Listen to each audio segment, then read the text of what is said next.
Hello and welcome to episode 64 of Cyberpunk. I am so excited today. It's a big day. We are returning to the main Phantom Liberty storyline, as I mentioned we would at the end of last episode. I'm hyped, I think you could safely say.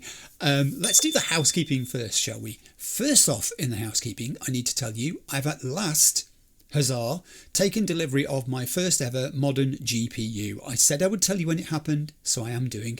It's an MSI 5060 Ti, 16GB. I was waiting for it coming back into stock. I got the email telling me it had come back into stock and I pounced within the half hour when it did.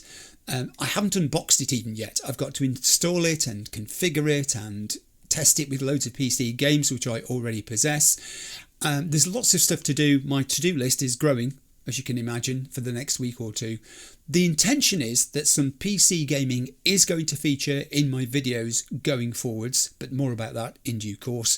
For the moment, I'm just happy that the months of researching while saving up have reached fruition and it's worked out, so that's great. Next, let's turn to the question I asked you last episode about whether Cyberpunk's dystopian view of the future is in some way inevitable. There had already been a number of comments in previous videos' feedback in which people had made observations about and drawn connections between aspects of our present world and Cyberpunk's fictional future. It seems that most of us do recognise the warning as well as features of our present that cause us to reflect upon emerging dystopian trends. Whether the technology of implants becomes a feature of our future or not, things such as the widening influence of corporations, the inability of nations to peacefully coexist, the competition for scarce resources like food and energy, these have been part of our past and they are aspects of our present day news coverage which we can see extending into future decades. As to whether humans are essentially selfish and cannot bring themselves to prevent this process, or whether we can change and mature socially and ethically fast enough to intervene for the benefit of all, that is the great question. And sometimes even when no answer comes, the important thing is to ask the question and keep on asking it. So to today's question. It has been said that Cyberpunk isn't about saving the world, it's about saving yourself. But looking at Night City, that begs a much darker question. How do you save yourself? Is it even possible to escape? Let's look at the evidence. Let's think firstly about the people who tried to buy their way out. Evelyn Parker planned the ultimate score to fund her bid for freedom from the gutter, but instead the city tricked her, it chewed her up, it threw her to the wolves. Her escape attempt resulted in her death. Then there's Jackie Wells. He thought about reaching the major leagues as his ticket out, but the city demanded his life as forfeit before he even reached the exit. And then there was T-Bug. She just wanted to burn her netrunning gear, sever all ties and retire to complete anonymity, but the city fried her the moment she looked towards the door. And they're not alone. There's an endless supply of shards and archive conversations that we find telling 100 variations of the same sad tale of how attempts to get out of Night City, to escape completely, either desperately thrown together at the last moment or meticulously and carefully devised over months of preparation, were nevertheless thwarted by deceit, betrayal, avarice, foolishness, or just plain bad luck. And then there are the ones who seemingly do get away, but have they really escaped at all? Have they saved themselves? Or has Night City scarred them forever? Think of my chum, Judy Alvarez. She didn't leave because she won her battles. She left because she was worn down by the fight. She finally saw the futility of trying to change the city and gave up. Her escape could be described either as pressing the reset button or running away from the scene of the battle.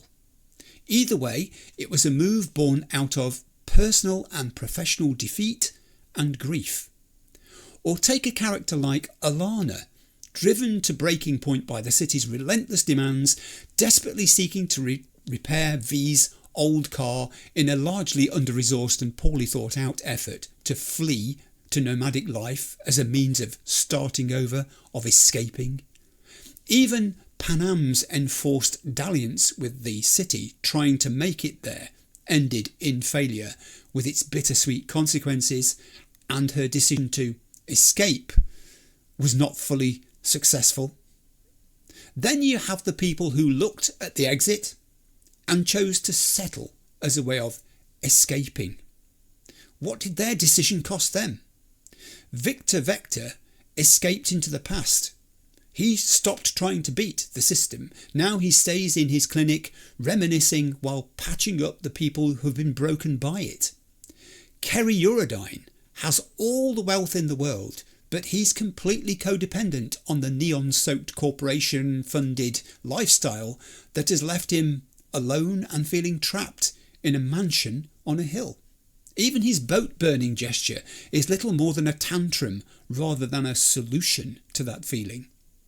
And look at Rogue. She survived for decades. She became queen of the afterlife. But to do it, she had to compromise her morals and become part of the very machine she once used to fight. She's escaped. Nothing. Has she really saved herself?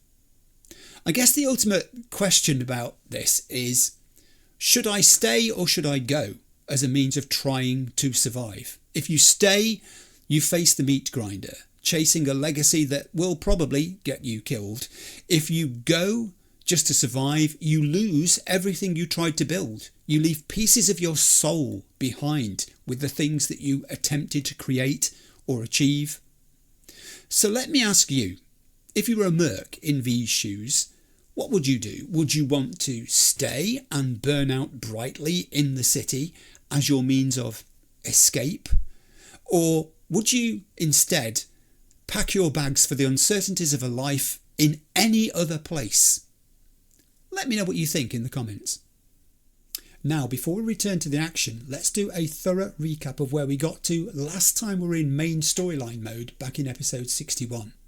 The day after the chaotic events at Black Sapphire and his and Reed's humiliating ejection from it, V heads to the basement safe house of the Moth Bar in Longshore Stacks to meet with Solomon and Alex. Now that they know impersonating French Netrunner twins Amaric and Aurélie Cassel is the key to accessing Kurt Hansen's neural matrix hardware, the plan is to intercept the pair before they reach their stadium complex destination. Alex explains that to pull this off, V needs to hack into the tracking stations of the car rental company that's transporting them, Charon Exotics, in order to plant a malware key into the vehicle network.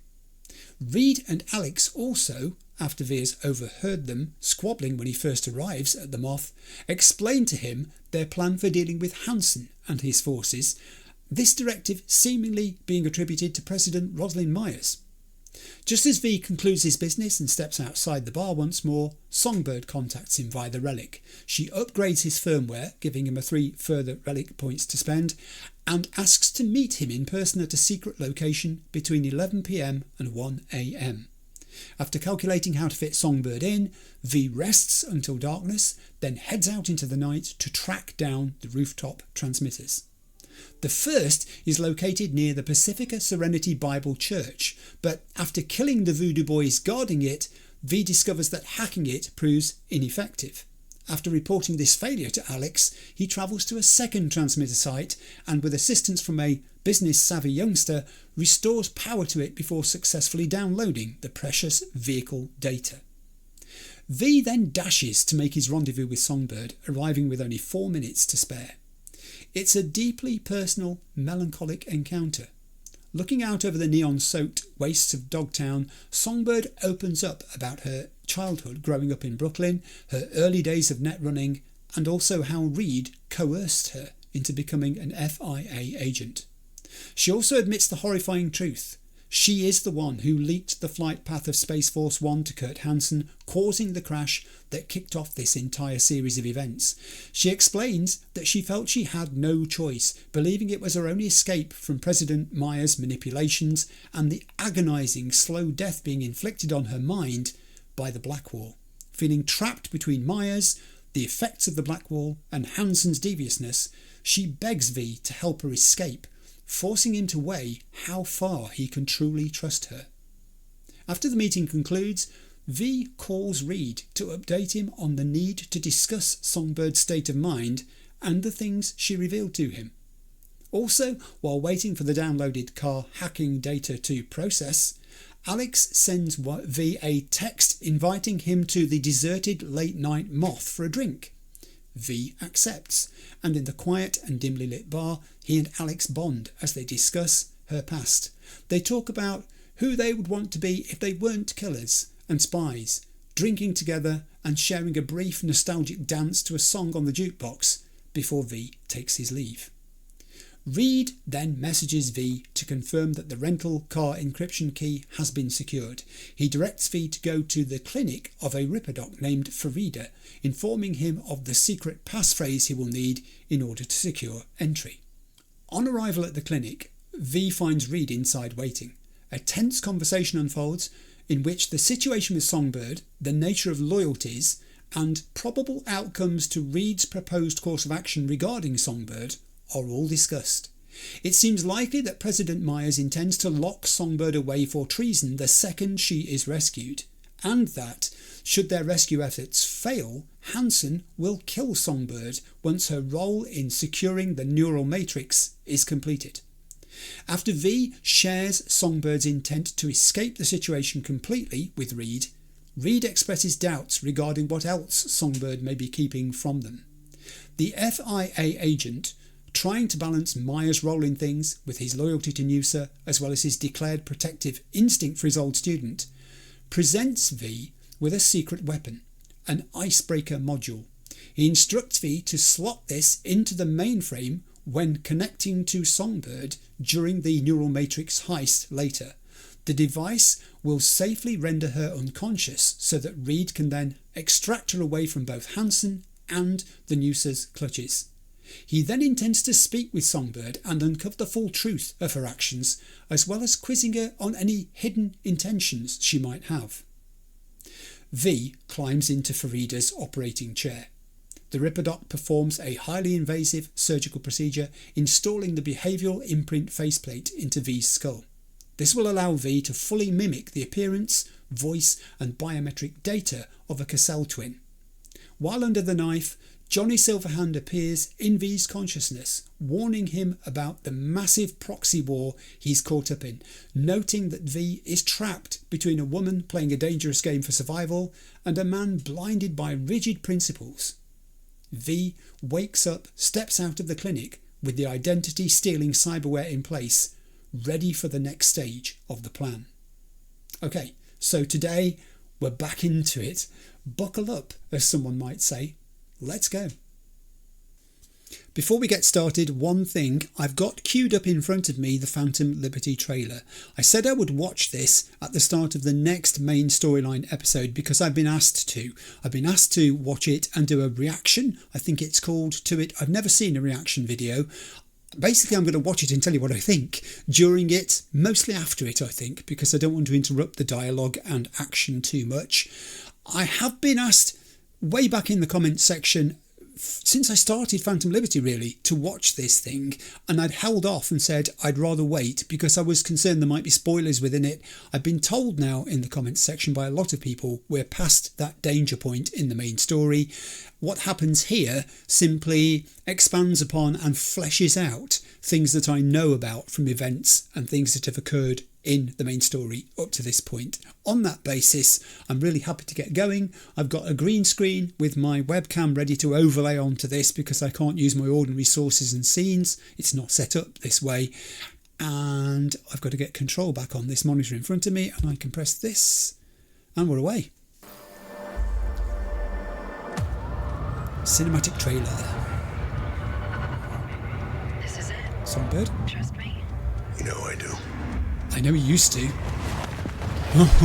That's very James Bond, very Mission Impossible. Disguise being thrown away. So me, I'm right where you wanted me. Ooh, that sounds bad. Guy bumped into Now him. tell me I'm out of this goddamn town. Nobody on here. I just caught surveillance cams. Adios, Night City. Forever? Should be back in the homeland by 2 a.m. Yeah. What about you? Get your ticket out yet? I hear the government's sealing a deal. Hesitation. I told you. You're the president's favorite. You're gonna walk out of this on a red carpet. Yeah, sure. Hey, you deserve it. Hesitation again. I wouldn't be alive if it wasn't for you. You know what I'm thinking about right now? Tell me. Taco stand back home. Who are they? First thing I'm gonna do when I get off this train is head right there. I swear those quesadillas come to me in my dreams. Place sure sounds tasty. Yeah. Ooh. You were the one that took me there in the first place? Yeah. I remember now. Wow. Listen, when this is all over, you gotta take a break, you hear me? Tell me, do you copy? Oh, what is she doing? He was hesitant there himself because he sensed something wasn't quite right. Power's gone. So we got a passenger in his carrier, and I think we might be compromised. I'm sure you Can you are. hack the trap? No! Show me.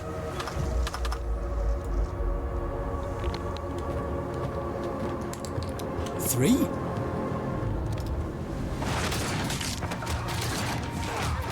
This was never going to end well, was it? Maybe four, actually. Looked like another one coming further down. And... oh,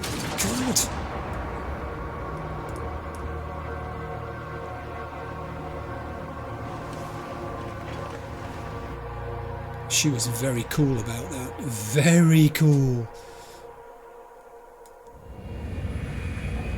Meanwhile, on Space Force One... So me, you want a pill? no, she's distracted again. So me, Excuse me, Madam President. pill? It's going to be a long flight. No, thank you. Incoming.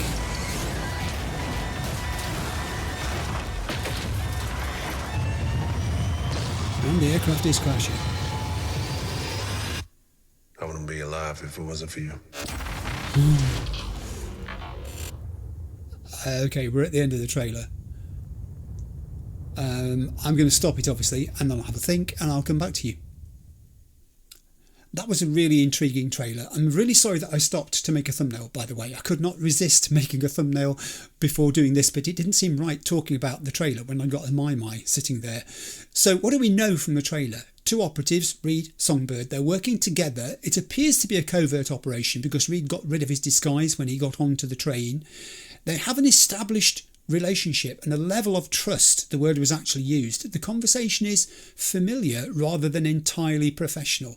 Reed thinks he's heading towards the end of a mission. There's a sigh of relief when he sits down in the seat on the train. He's out of it. It's an extraction, in other words, and Songbird's coordinated it. You've got me where you wanted me to be. But Songbird possesses information and communications access then that Reed does not, suggesting that she might be coordinating the entire operation. Songbird becomes aware of a threat to Reed. She may have known it was coming before he does. She makes a deliberate decision not to warn him about it in time, is the way that I read that. The hostile forces arrive. They seem to know exactly where Reed is, implying that his location has been compromised. She told them where to find him. The timing strongly suggests that she is responsible, although the trailer didn't explicitly show how she did it. There were warning signs that Reed missed, as when he was talking about the taco stand, and she didn't latch onto it straight away, and his eyes narrowed because he thought, that sounds odd. He put it down to stress and tiredness on her part and said she needed a break. However, it wasn't that. He was then caught completely off guard. He did not expect betrayal from her. Songbird, throughout that, appeared kind of emotionally detached, conflicted about what was happening. She didn't look pleased. She didn't look triumphant. The attack, when it comes, appears intended to eliminate Reed rather than merely capture him. And I think Songbird either expects Reed to die or accepts that possibility when she does what she does. I think the whole thing about it is it marks the clear rupture between the two of them. That's where their relationship, whatever trust existed between them, is completely destroyed. But there is stuff you can't deduce from the trailer. What can't be deduced is why Songbird betrays Reed, whether she's acting voluntarily, under orders, under coercion, or whether Reed himself knows something that would justify her actions. The betrayal is clearly presented there, but the motive is withheld, and that, I think, is the important thing for me. I didn't want that to be spoiled. I really liked that. It was a great trailer, actually. Thank you for those people who recommended it to me, and I'm sorry I took so long to get round to watching it. Right, let's get back to the game. It's going to be a lovely morning here. Look at it. The sun's shining outside Crest Street. People are walking around. No one's in a hurry. It's all very sedate and calm, isn't it?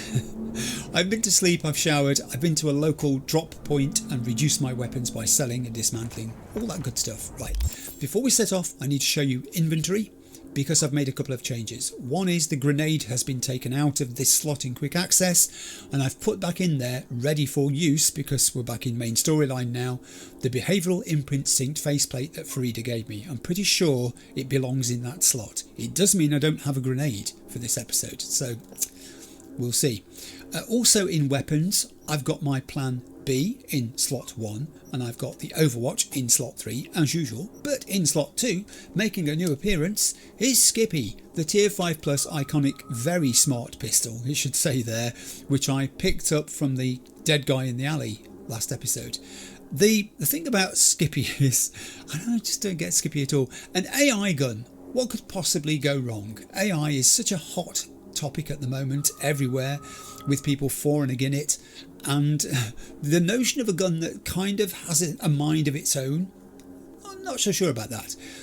It gave me the opportunity to choose between lethal, where it goes for headshots only, or non-lethal, where it does shots towards the body. I think it said something really distasteful, like enjoy crippling your adversaries, or some quip like that. It does seem to have a personality, somewhat manic personality maybe. Perhaps we'll get on. I hope we shall. I certainly think I'd rather have that in slot 2 than the Liberty that I equipped with the packs, because to be frank, it just didn't get used. I did it, and I went and bought the modification that I needed, I applied it to the weapon, put it in the slot, and then nothing, because my confidence in it being non-lethal evaporated, especially when the monk said to me, you know, don't kill anybody please. I really didn't want to kill anybody, so I didn't take the risk. Skippy, I think, set into non-lethal mode, the way we've just both agreed it is, the gun and I are in agreement over this at least, should be safer. So that's the reason why I'm going with Skippy. Plus it's fun, I think. I just get the sense that a gun with personality, it's a bit, I suppose, like having Johnny living in your head, isn't it? Now I've got a gun that is going to be talking to me as well. Well, the conversations will be deafening. Right, now next thing, I noticed that I had a message that had come in from Songbird. I want to deal with that first, so let's do that. Well V, it's game time. Everything on the line, but I'm with you all the way, okay? Not going anywhere. And I can reply, I know, everything's going to work out. Or I can reply, we need you dialed in on the mission. The top one is kind of a little bit too close to accepting everything that she's told me so far as being gospel, whereas the bottom one is more distancing and more neutral. So I think I'm going to go distancing and neutral. I do need her dialed in on the mission. This is a statement of fact. To which she replies, of course, just remember whatever happens, we'll get out of this. We'll get out of this. Good. I like the emphasis on we will get out of this. Okay. Now, while I'm in my phone, also, when I was dealing with Misty, I was kicking myself at the end of that episode when I was in edit. In fact, before I even got to edit, I thought to myself, you should have gone to see Victor. You were right there. He's a chum too. He's a person that I do trust. And I could have gone to see him just to say hi, and I didn't. So I'm going to go into my phone, again, of all places, all the way to the bottom, V for Victor. There he is. And I'm going to call Victor. if he'll pick up his phone. He did pick up his phone. Think Militech could help with the biochip. I can actually ask him a relevant question. He looks well, actually. Don't you think he looks well? He looks better now than when the last time I saw him. I think he's aging backwards. I'm going to ask him about this. He's an expert. He should know. He should have an opinion on this. So biochip. Think Militech could help with it? That within the realm of possibilities? And Victor says, Why Militech of all things? Someone recently spilled about some classified tech they have. Kind that could, cure me. KG. The kind of neural matrix that harnesses AIs from out past the black wall. Wow. If someone actually did tame one, it'd be promising. Albeit suspiciously so. That is an indication of the level of trust that V has in Victor Vector, that he would tell him that. That's quite a lot of exposition there to lay on somebody. Victor's now a person who's in the know. Suspicious? I mean, I'm naturally suspicious, but I'd love to know why he thinks this is suspicious. Suspicious how? Read the scream sheets. Anything from beyond the black wall leaves only crisp corpses and destruction in its wake. Dangerous and unpredictable.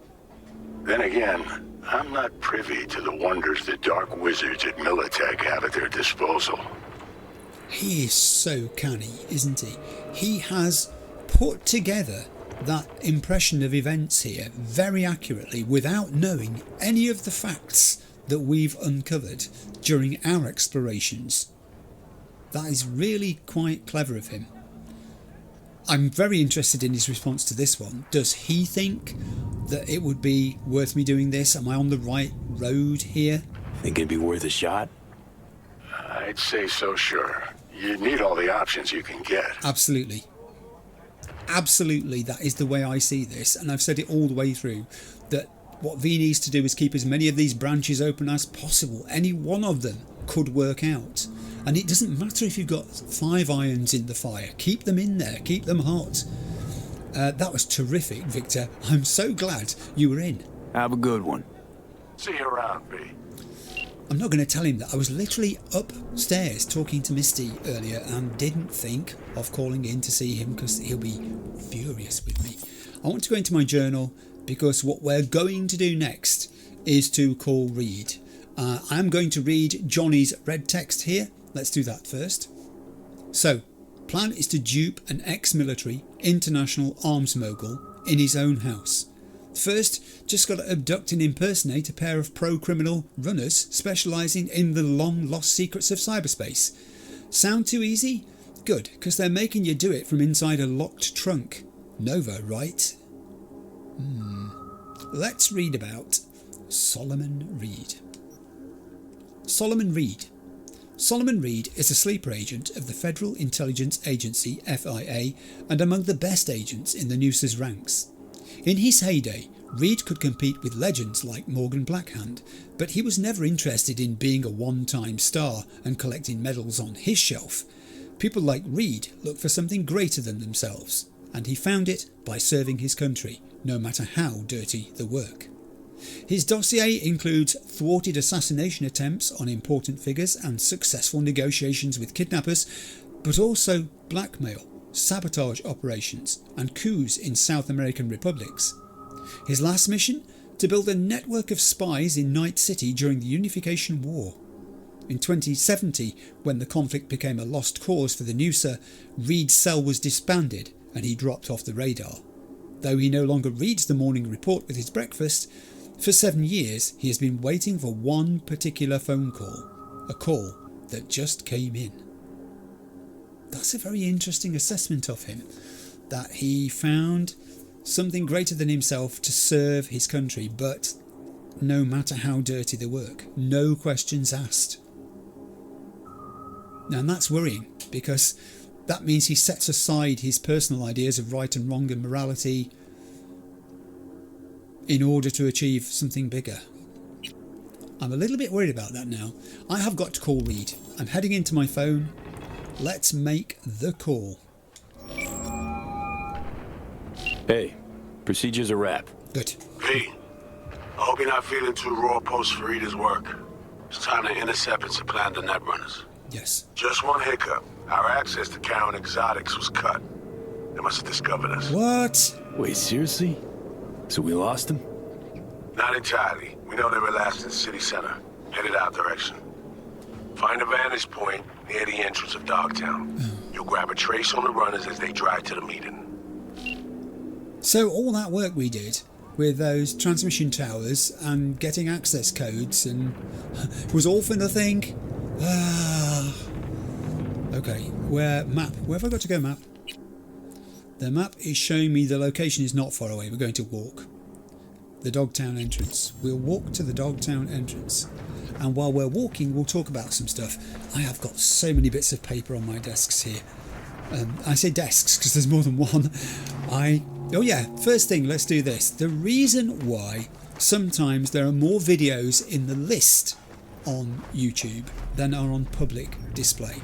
It's a very straightforward answer to this. I use the space also for testing things out. So when I'm trying out new settings or when I'm looking at different ways of doing particular things, I'll sometimes upload a video and make it privately available just to me so that I can see how it looks when YouTube has done its processing, because that is the great unknown that most people who make content will tell you about. You can make the content, you can view the content locally on your computer, but what you can't do until you send it up to YouTube is know what their processing will do to your video.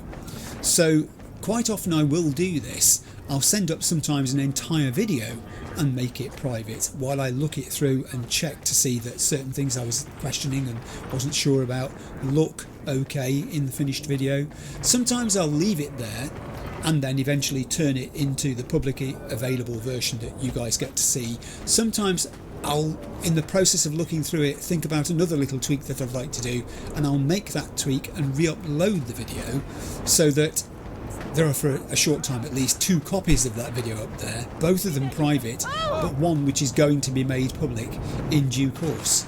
So there's nothing mysterious about this. Just occasionally that I will forget to delete these videos that I've sent up there twice. Reed is calling me. Are you at the Dogtown perimeter? Yes. Find a good vantage point. I need you to confirm when they pull in.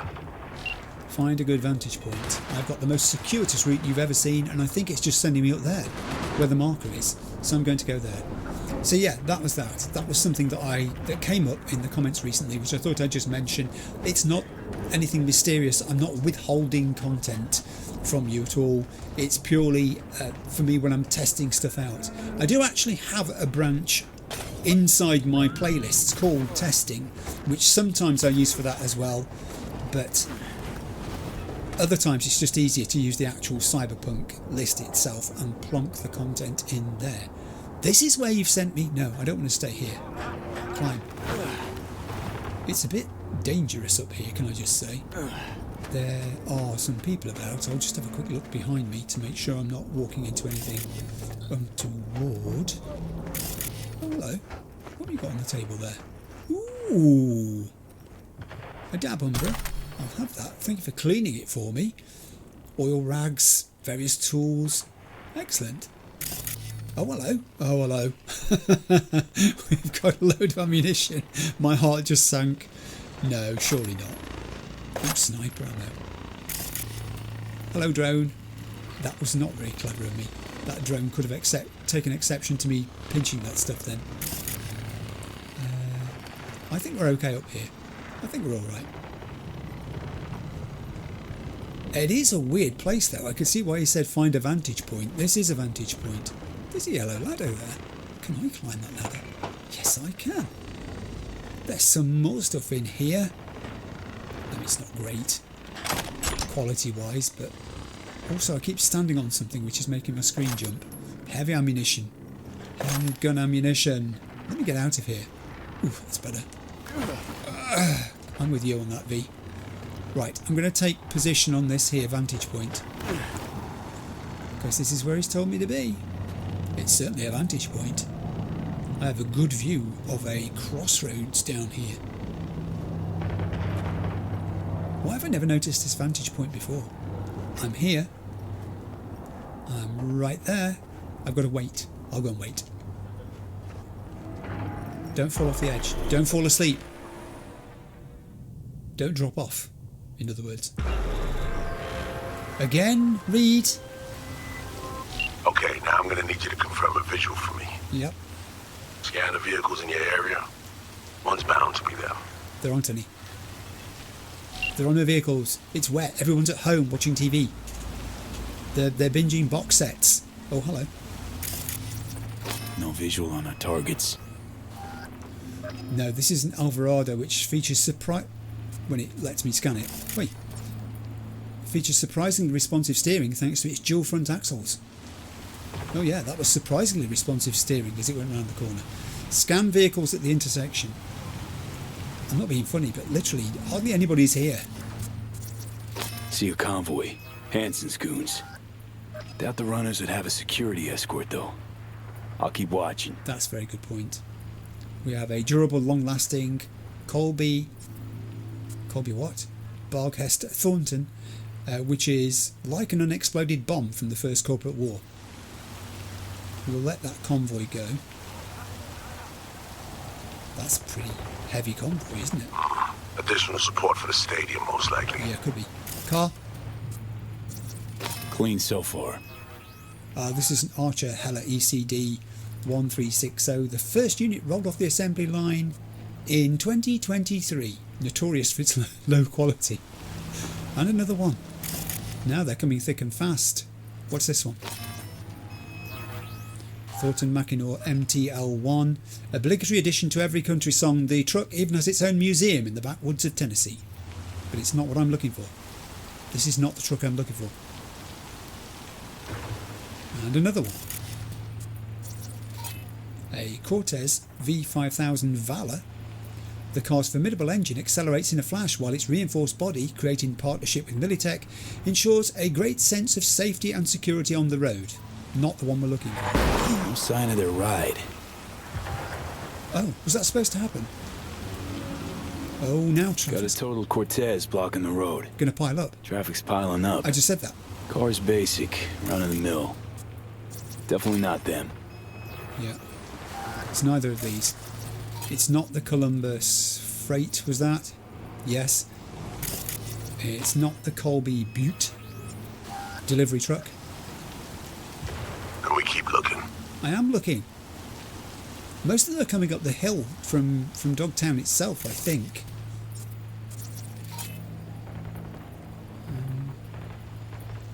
Not missing anything here. Bikes. Couple of bikers. Don't expect they'd swap out 4 wheels for 2 last minute. No, why would they get wet anyway? They wouldn't want to do that. So they can carry on. Nah, not this style. On to the next. I've got to say, I'm getting wet too here, Reed. I get the most awful jobs. I know I've only just started, but really... There they are. No question. Both runners are inside. Got the signal? They are. They're actually showing up as well. This is a Sport Charon. Introduced in 2060, the Sport R7 competed Quadra's muscle car trifecta. The manufacturer tuned the engine, their flagship V8 engine, for lower torque, which when paired with a spacious and plush interior makes even, I'll get this read, the longest road trips feel like a breeze. Has he got the signal? Got it. Not gonna slip off our radar anymore. Good. Good work. Thanks. Can I get off this ledge now? Still early for the meet with Hansen. They'll stop, kill time somewhere. Right. Can I get off here now then? Is that alright? They've gone away. I am soaked to the skin and beyond. Intercept. Okay, they're stationary. And out of the car. Right. Walking towards the club now. Yep. V, you're clear to head for the car. Get to it. I will get to the car. If I don't slip off something on my way down here and break my neck in the process, it will be a miracle. Oh, not again. Here and there. First of many orange breaks have just been had, no doubt. Right, let's get moving. I've got to go to the car, and on the map... Oh, it's a pretty U-shaped route they're sending me. I'm not sure why. Why I couldn't take a shorter route than that. However, since they seem to want me to go that way, and Reed's calling the shots, literally, I will go this way. And while we're walking, let's pick something else up off my list. It's a big list today. Oh yeah, talking about videos and the subject of videos themselves. Crossing the road. Please use your eyes when crossing the road. On this wet night, you'd be on the side of the driver if I stepped in front of their vehicle, wouldn't you? Even on a crossing. Oh, he stopped for me. That was very kind. Or did he stop for somebody else? You stopped for him, didn't you? You stopped for the policeman crossing the road, not for me. Huh. That's double standards if ever I saw it. On the subject of videos, another question that was asked recently is why the time of publication of videos varies slightly. Sometimes it's 5 o'clock, sometimes it's 6 in the morning, sometimes it's 7. And people have noticed that it tends to be on the hour when it's published, so they were thinking that I must be doing this automatically and selecting YouTube to publish the videos. I don't actually use automatic publication for the video timing. I do it myself, and I do it on the basis of being awake. The reason I do it that way, I'm just walking through a firefight here, the reason I do it that way is that I like to be awake to respond to comments as they come in. And if it was done on an automatic basis at say 5 AM, it's quite possible, sometimes at least, I would be asleep. It very much depends on what I've done the night before. If it's been a heavy night and a lot's been going on, and I don't mean rabble-rousing, I'm too old to rouse rabble, but if I've been busy the day before and I'm exhausted when I go to bed, I'm more likely to sleep in a little bit longer, till maybe 6 or 7, than be awake at 5. But that's the basis upon which it's done. And yeah, I could do it automatically, you're correct, but I don't. I always use the manual system, and it's worked so far. But thank you for asking the question. I have got so many questions on pieces of paper here. I've just dealt with the ones that were on the first sheet. That one can go. There are 3 more sheets of questions people have asked here, which I don't know if I'm going to get through all of them, but I'm going to try anyway. Here is the car. I've gone to the car. I probably should scan. You're quite right. Unfamiliar area and all that. I can hear that there is a red drop nearby, and I'm not worried too much about it, by the way, because I am focusing today on the main storyline. So this will be the car. That's the one I scanned. Sport Sharon, and here comes Reed again. His phone bill. Are you in position? Yes. Here we are. Damn, preem ride. It's shiny. Hey, you're not there to window shop. It's shiny though, isn't it? Open the trunk. The trunk's the thing at the back, isn't it? Do I have to? I can't I just get in? Aww. Smooth sailing so far. Okay. Oh, I remotely automated the opening of the trunk though. Get in the trunk! Excuse me? I have questions. This wasn't on the description. I'm going to regret this. Oh, look at that. It's got a display inside the trunk for when people get trapped in the trunk, presumably. Okay. Car's cam feeds are mine. Good. Last check now. Make sure you're ready to roll. I've got control of the car's cameras. I can steer them to some extent as well. Not very much, would have to be said. That's as far up and down as that particular camera will go. Yeah. They are quite restricted in their manipulation. Cameras. Oh. And apparently, because I'm qualified to do this in a moment, I can tell Reed that the ice here is clearly optimizable, because at the moment it's non-optimal. Should be good. Just give me 1 sec. Why? What are you doing? I'm fiddling. Tweaking the ice. Kinda half-baked, way it's set up now. You tell him, V. Fine.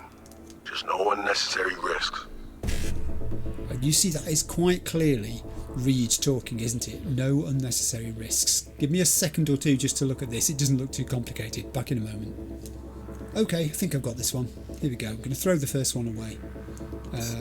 I'm doing them in order basically. 1C, BD, and then we have a 1C and an E9, and then I need to have a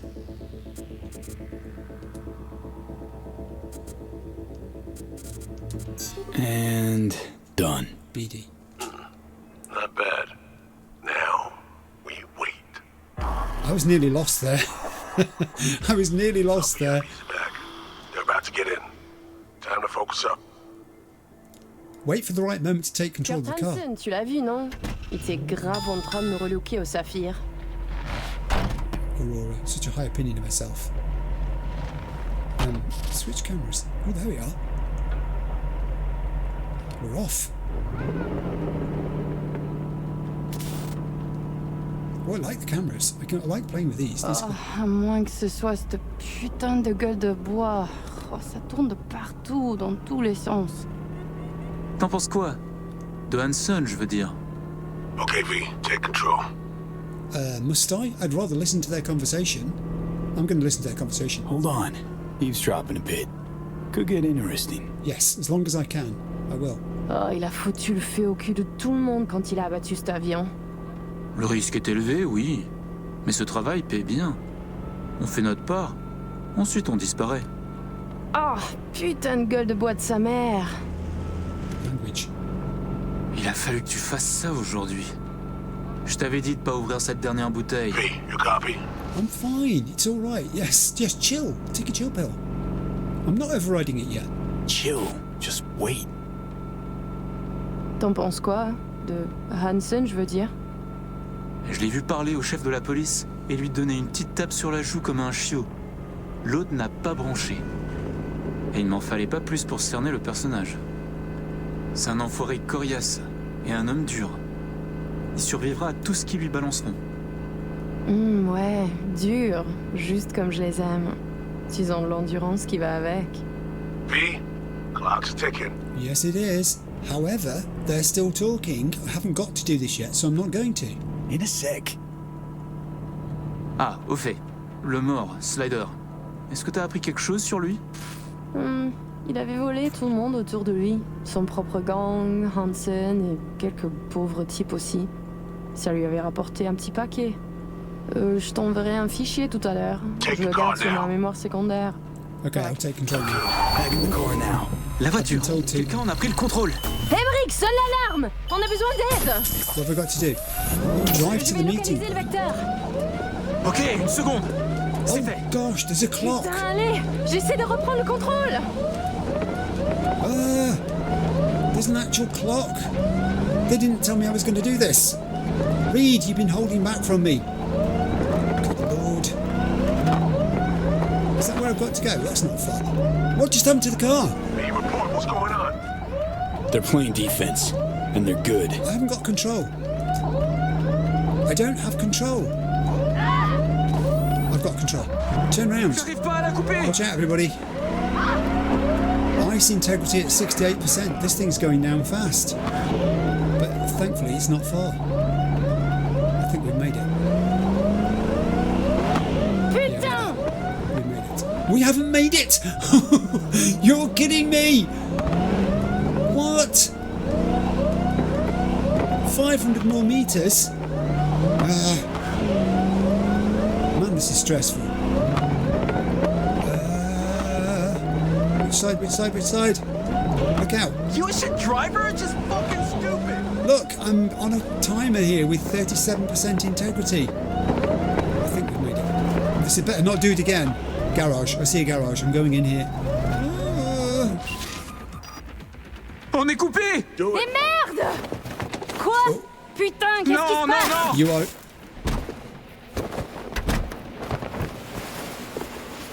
What just happened? Whoa. What in the fuck? You killed them? Target's You- neutralized. Fuck, you wiped them. What'd you think we'd do? Bind their hands with duct tape, shove socks in their mouths, and wait for them to wriggle free and call for help? This ain't no game, V. It's a simple choice. Them or us. I chose us. I didn't think you were going to kill them. I can talk to both of them. I can agree with him and say you're right. It is them or us. I can point out to Reed they didn't know anything about what we were planning to do. How could they tell anybody anything? They didn't know anything. I can talk to Alex and bring her into this by saying you knew this was going to happen, Alex. You see, I had a thought when they said they were going to deal with Hansen and his men. We stick to it. That it might have been lethal in their case, but I didn't think necessarily that would mean everybody connected with this operation. I just had a horrible thought. I'm connected with this operation. You did. They didn't know anything. It's a game. Your fucking spy game they weren't playing. Angry. They were innocent. That's not quite how I describe two pro-criminals. He's very calm, isn't he? That concerns me greatly. These innocents, as you call them, wouldn't hesitate to rob you for everything you've got, or put a bullet in your back. And that's it. Can I now talk All right, we have fresh disguises already, but you still need to lift the access codes off them. Aurora's the one to check for those.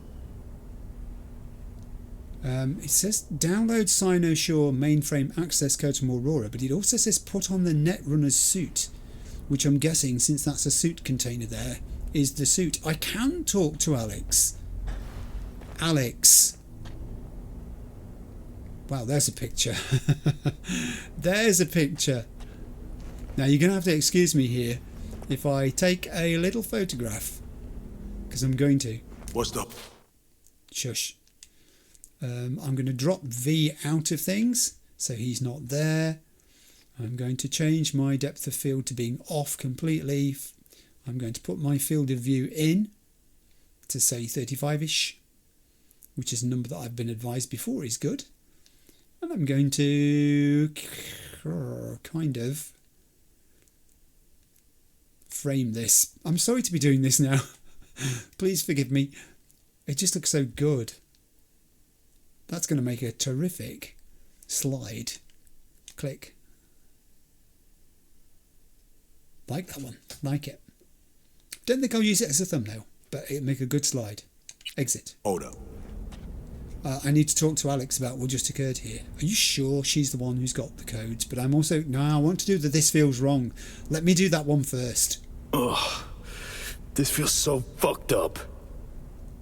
Expect me to believe you've never taken anything off a body before? That wasn't quite what he was referring to at that point, actually. Sure she's the one with the codes? Nod, nod. Definitely. Her brother transfers his memories to external databanks, and he's had these stolen before. They wouldn't risk losing these codes. These two are consummate professionals, aren't they? And now I'm going to deal with this, because I think she knew all along they were doomed. Alex, you knew about this. This execution. Course I knew. Textbook move. Not exactly my first mission, V. Call like that comes with the territory. I shared a dance with you. You're a nice person, I thought. We talked about plans for the future and how we got to be where we are. Woo, shiver. So I've got to literally jack in by the sounds of it then. Oh, I've got to grab this Netrunner's suit. Let me do this first. I'll equip it. Put on the Netrunner suit. I've done it. Come on. The plan, we stick to it. Well, Americ is no longer a part of the game. And Aurora only has one thing left to do, which is to allow me to do this. Hey, gently. I can search the file blind and dead. File search. Which I'm searching. I don't think they wanted me to do this, but I'm doing it anyway. Under the needle, code 941229 was that? I do not know. Download the access codes. and I'll jack out. Oh dear, Aurora. All right, code's transferred. And we have a new job called Voodoo Treasure, which I guess may be something to do with the fact that I just read that file. Can I talk to Reed at all? Or is he out of words for me? Because I'm not out of words for him. That was cold. That was literally cold-blooded. Into the car. Taking the wheel. Yeah, I am. I could have got in the other side. Okay, fair enough. Alex the killer gets in with me.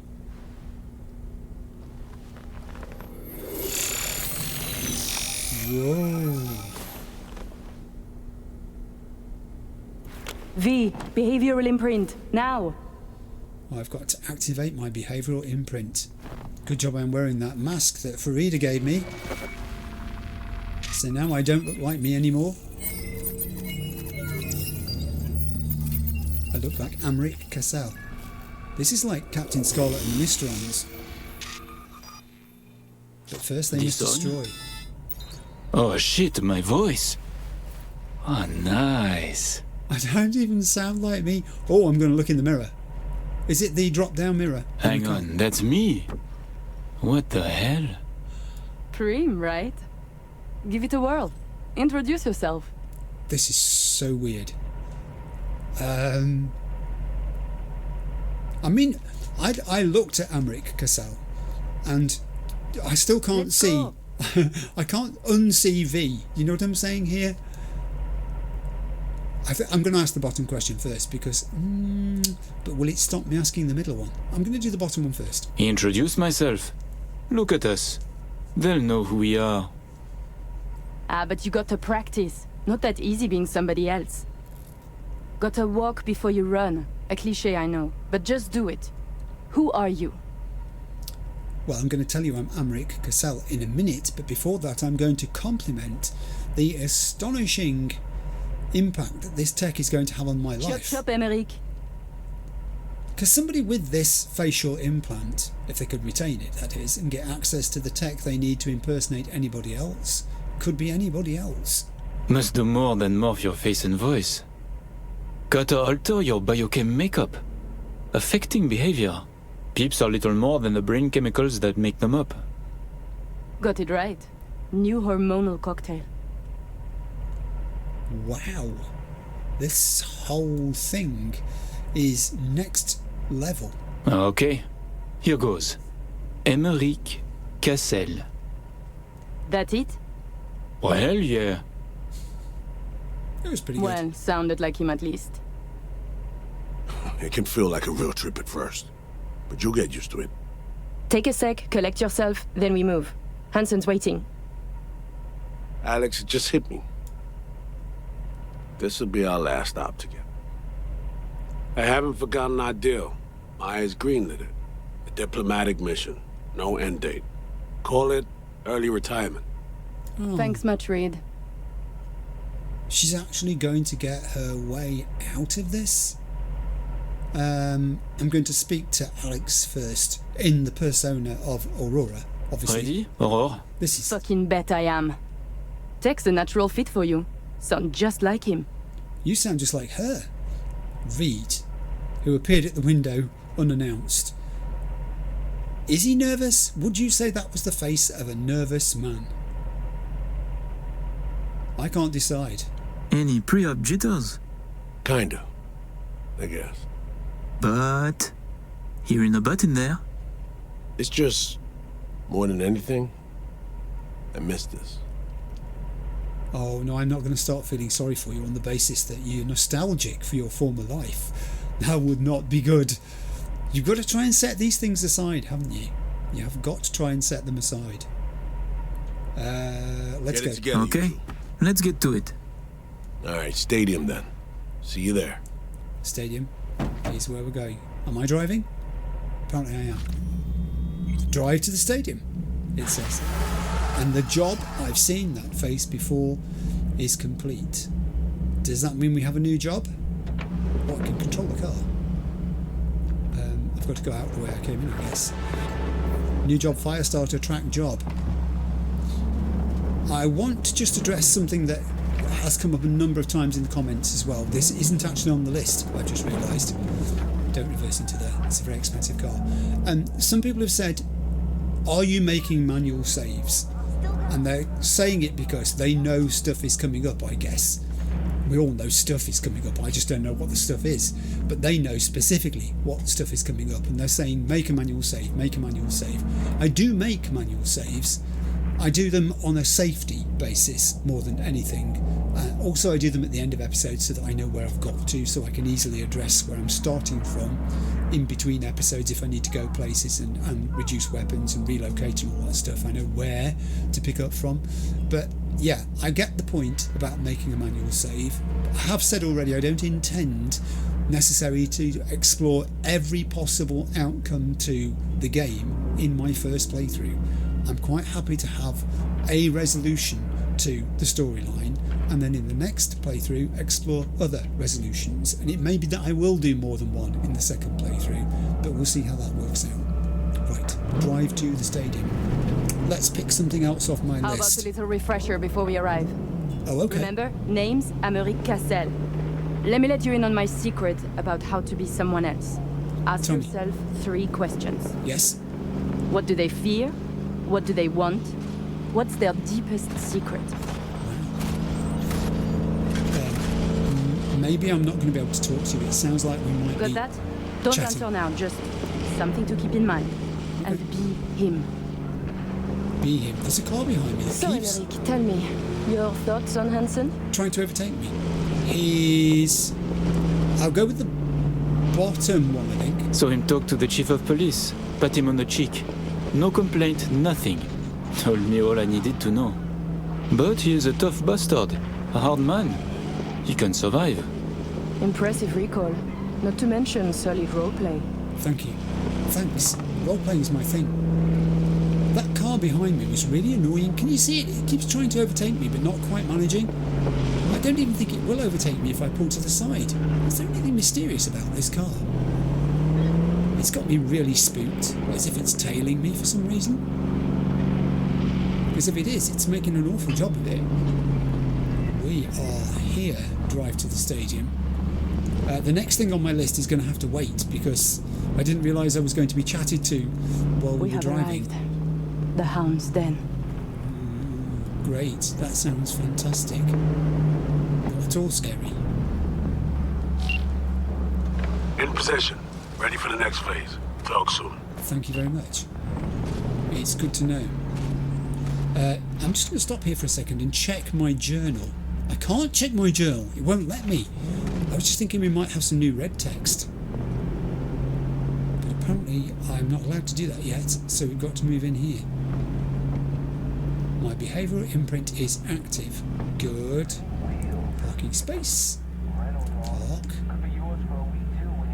Not there. Go around the corner.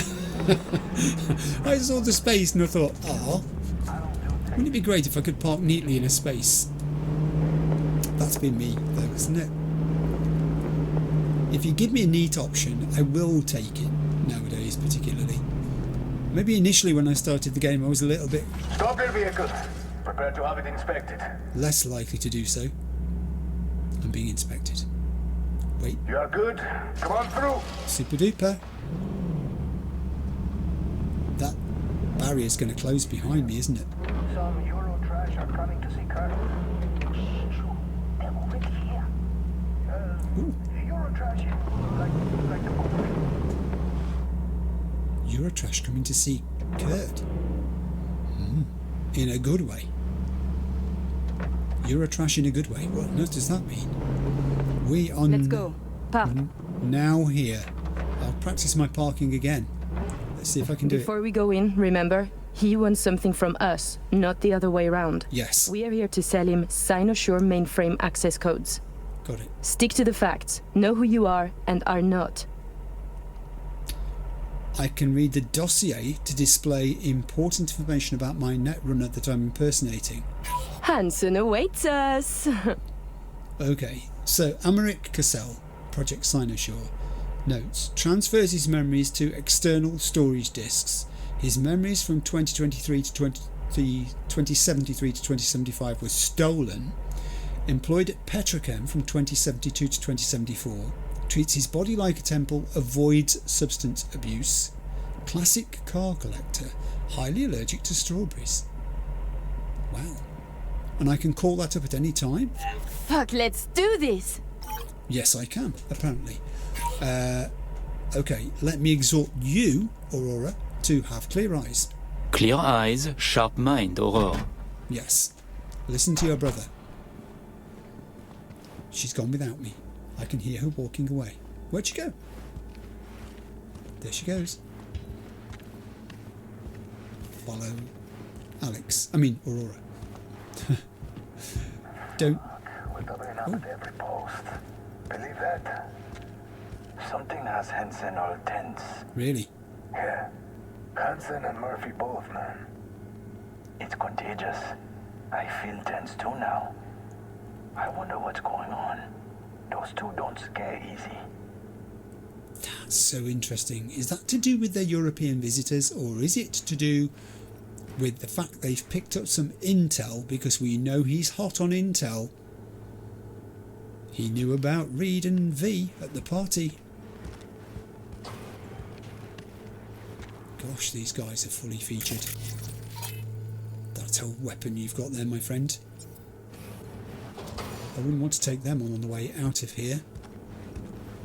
I'm losing count of the number of Barghest guys we've passed already. Secure area, folks. Magnifique, because we have a meeting with Colonel Hansen. Yes, we do. Now. Moment, please. He's checking. Has he checked? Uh-oh. Good, you made it. We haven't met yet. Name's Murphy. Hi, Murphy. Well, I've got to talk to you. What do I say to him? I compliment you on the layout of your stadium and the fact that it isn't in pieces. So, this is your celebrated stadium. Well, most of it. That's right. Once an EBM and Petrochem monument to bloodsport. Today, a hub for global trade. How very American. That's good. That's in keeping. That sounds like one of the Cassell twins talking, doesn't it? Is he even here? The colonel is here already. He is. Waiting for you. Good. Fantastic. I thought he might have nipped out on an errand. I've talked to Murphy. Now we're following Murphy. I'm betting it won't let me into my journal. Let me just check. No, it still won't let me into my journal. It isn't the end of the world if I can't read the red text, assuming there was any, but I would have loved to have checked because these sorts of things are important to me. We are heading up. Don't pace. That makes you look like Murphy. You're nervous. It seems familiar. No, I believe we have met. I'm certain we haven't. She's playing with him. Oh, oui. You love to frequent the bordellos of Paris, no? What? I'm only fucking with you, Murphy. It's a pleasure. It's very clever. It establishes a pecking order in the conversation. Here we are. Our stop. You should expect to have eyes on you all day today. Oh, yeah. Kurt got a tip. The FIA plans to pull some gonk move. Huh. Is that so? The situation's under control, though. He ordered everyone checked out. No exceptions. Fabulous. Darn it. He is on the alert. He got a tip from whom?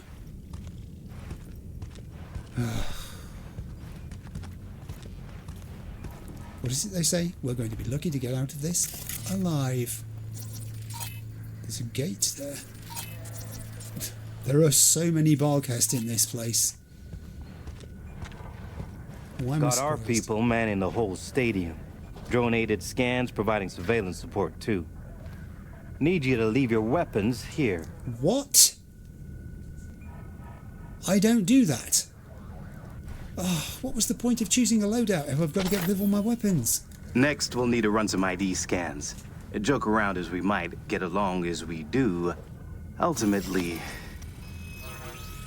This is a place of serious business. You understand? Yeah, I understand. You've got scanners scanning me. But they shouldn't have revealed anything untoward. Because we've got the correct digital signatures for these people. We are in. This here's the heart of our little empire. I can't resist asking this question. Tell me, what do you do here? Your operation, precisely. Arms trading mostly. Need to start a war? End one? Planning a coup, maybe. We don't ask these questions. And this all is from Night City? Some. But our reach stretches around the globe. Japan, Australia, the Balkans, Lagos, you name it. All right, I'm in position. Preparing our evac route now. Good, that's Take your time. important. I need 10 more minutes at least. Not much further now. I couldn't get started earlier without risk of being compromised. That's all right. And Emmerich, this should go without saying, but stay in character. Yes, I mean, Good luck. Let's keep moving. I am the junior agent trainee here. I am aware of this. There's little rooms off to the side here, which I don't know if I should be exploring or not. Also, these two are walking away from me, and I'm going to keep up with them. But what is this thing down here? Crikey. This is being shown off, isn't it? Lots of troops about. Can I go backwards on myself here before I go forwards? I don't think we're in walk and talk mode just at this moment. It's not going to matter if I come backwards. There is a laptop here and a shard on the table. Further round, please. They're not going to let me go that way. They're not going to let me go that way. Okay. I'll settle for coming this far round. This is the Chimera. Of course it is. Looking well. Inoperable. Partially disassembled. Critical components missing. Ha. What a shame. I wonder what those critical components could be. Alright, let's catch up with them. This is going well. I'm trying to stay calm. Can you tell? I'm trying. I'm not feeling it. I did feel a little bit when we were doing the car journey against the timer. That was not expected. She's showing up as Aurora Cassell. That's good. She's scanning correctly on my scanners. Ah, my brother. He talks little. But thinks a lot. Huh. Noticed and noted. Sometimes I find this creepy. But not you, I hope? Hey, just met the guy. My. A diplomat. Yeah, she felt the necessity there to make the excuse for the fact that I wasn't talking to him very much in case that made him suspicious. But then he hadn't previously met me, so he doesn't know how talkative the real brother is. And therefore I should be able to get away with that. It's not so much also the number of them, but the quality of the weaponry that they're possessing. I mean, they're also very heavily armoured as well, and they've got resistance to attack. I'm starting to wonder whether Skippy is the best weapon to have in slot 2 today. There are just so many of them. I've never seen so many Barghest in one place. Never. Oh, hello. I think we're going to have to go down here because I don't want to miss this bit. Well. If it isn't... A pleasure to see you both. The man himself. Don't wander off. Songbird needs a moment to disarm the device. She does. Which gives us a chance to chat. Definitely does. Let me just check. That is Songbird. Yes, it is Songbird. What do you want to talk about? Oh, hello. We're going to go and have a little tete-a-tete. Guns on the table. Can I put mine on the table? No, because you made me give it up. Ah. I can say I do not mind waiting. I can say, because Murphy told me, the FIA knows about our meeting. They are interested. Let's go with that. Your man mentioned trouble. That NUS intelligence is interested in our meeting today. Trouble is an exaggeration. And many people try to stick their noses into my business. I know this. and so I'm careful. Were I you, I would say no different. Yes, absolutely. Think I'm lying? It's quite challenging of him to say that, isn't it? I would say it does not matter. It makes no difference. The value of my word, my honor, don't matter to you? You are a criminal, as we are. Wow. This is business, not dinner with my grandmother. We'll get along just fine. That was good. Changing the subject. Did you enjoy yourselves at the Black Sapphire? My people tell me the games went high stakes. You two left richer and happier, I hope. Oh God. I'm going to say that we didn't. At the end of it, we lost everything. By the end of the night, we lost our entire stack. But such is gambling. Judging by your tone, that doesn't seem to bother you at all. Because it does not. I enjoy money, of course. But I do not allow it to control my life. Consistent. You know what they say about great minds. I think it's no surprise we find ourselves doing business together. The Black Sapphire is my pride and joy. I worked hard to make it the go-to destination for Night City's royalty. He's saying the right things at the moment. He is. I'm going to compliment him on the stadium. Your operation in the stadium is most impressive. Perhaps even more than the ball at the Sapphire. One can't work without the other. To make billions from the arms trade, you have to first line the pockets of the powerful with millions. The stadium is an integral part of my work in Night City. Say, it's been a while since you were last in Night City, hasn't it? Not since Cynosure. Quite right, but we almost flew here some time ago. Emmerich had other business in Night City. My brother is obsessed with cars. He collects them. I say to him how wonderfully pretentious he is. Interesting. And what rare gem brought you halfway around the world? I don't think my card is going to help me with this. It told me that I have a classic car collection. I'm going to say it was a Porsche 911. Perhaps you know this man, Grayson? He wanted to sell me a classic Porsche, once owned by a famous American rocker boy. Good one. Everyone knows Grayson, and this rock star. Yeah, I remember hearing about this sale. Well, it fell apart. Grayson was a fool. He weaseled out in the final hour. Please, I have vodka.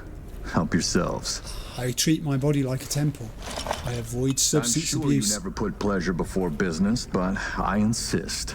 A symbolic drink. Oh, man. I could not say it better myself. Symbolic, yes. Not very American, I know, but it's a custom my friends in Siberia taught me to love. I'm going to go down to the... You have many friends, don't take a drink. No. You have many friends, it seems. Oh, I've visited many places. Forged my fair share of stories, to be sure. Siberia was just one pit stop of many. Oh, you are a well-traveled man. It's easier to count the places I haven't been. I know where to find what no one else has, and who to call to get it. There are two ways to build a strong professional network. One is travel, the other, a prison term. Ah, right. I'd almost forgotten. My friends in Los Santos send their regards. C-Block. Your friends are mistaken, I think. What happened? Are you sure? You spent 2 years in that prison, under a false name. He's quizzing her on her That's story. right. In the VIP wing. But the cockroaches in C-Block don't know who is there. Then forgive me. I must be mistaken. An interesting knife. Colonel, may I see your knife? By all means. It's a traditional Yakut hunting knife. You see, I spent some time in the Philippines. I've had a keen eye for fine blades since. Fascinating. Such a rare thing. By the way, Emmerich, I asked around a bit, doing my due diligence. Yes. They tell me you worked at Petrochem 3 years ago. 2072, 74. Corporations rarely let your caliber talent slip through their fingers. How did you wriggle out of the contract? It doesn't tell me that. I did work there. I remember buying my way out, I'm going to go with. He would maybe understand that. He's a businessman. All change in the corporate world is affected with money. I could afford it. A convenient answer. Generic, uninspired, and almost definitely untrue. Uh-oh. Given when this was, I'm amazed you claim to have any memory of it at all. I'm going to say you know more about me than I do. It's true. My memories from that time were stolen. Those 2 years and what I did are lost to me. Has he bought You know me better than I know myself, it seems. Ah, so me. Here We can begin. The mainframe is ready. You remember the terms. One of you feeds in the access codes. The other stays with me. Ooh, I volunteer to stay. Okay. I think we got through that partly by luck and partly by judgment. I'm going to put that card away. Let's go. To work, then. He definitely had done his research, Follow hadn't he? me. Or someone had. As agreed, you'll see the payments hit your account today. Money and kept promises. 2 of my 3 favorite things. And the third? Oh, no. Not yet, Kurt. I am sure my brother would like to go car shopping later. Then you and I can celebrate properly. Perhaps pop a cork. Maybe.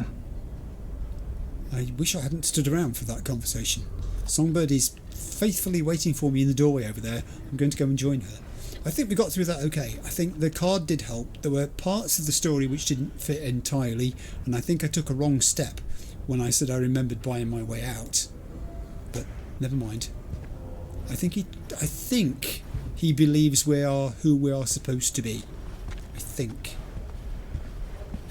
While you were waiting, I ran some initial diagnostics. Fantastic. The mainframe is prepped and linked with our systems. She's ready to go. Excellent.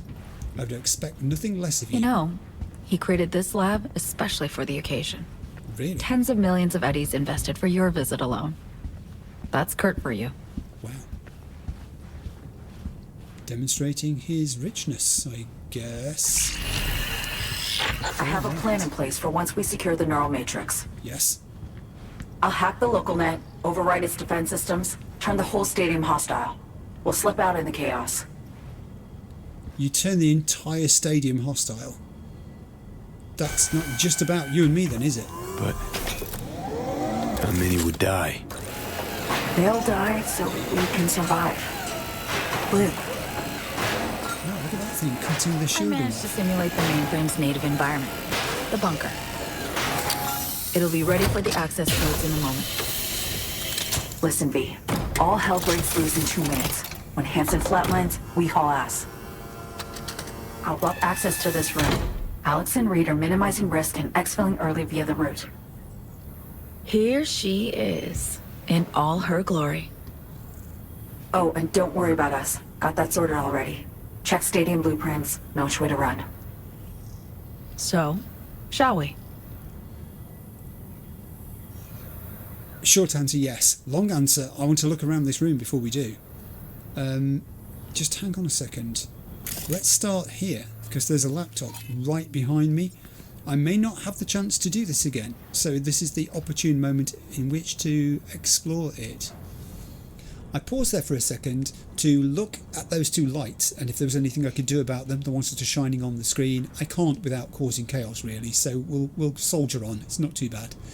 Additional requests from Americ Cassell to Songbird.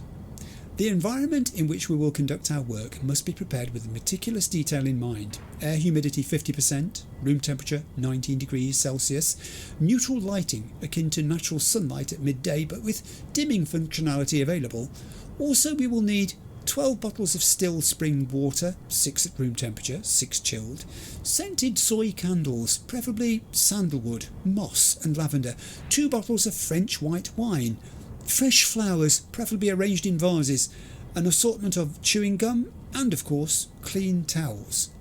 That's a weird list. These two are enjoying their position of limited availability skills, aren't they? They know they're specialists, they know they're in demand and indispensable to a degree, and they're exploiting their position of power with this silly list in part of things they want. It's a rider for a gig is what it is, isn't it?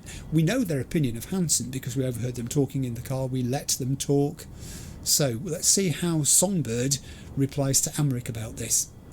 19 degrees we can do. I wouldn't hold my breath for the rest. Do you have any specific requests for hardware? She's focusing down on the thing they actually need to be able to do the job. From Amric, in reply to Songbird, yes, only the best. These two, honestly.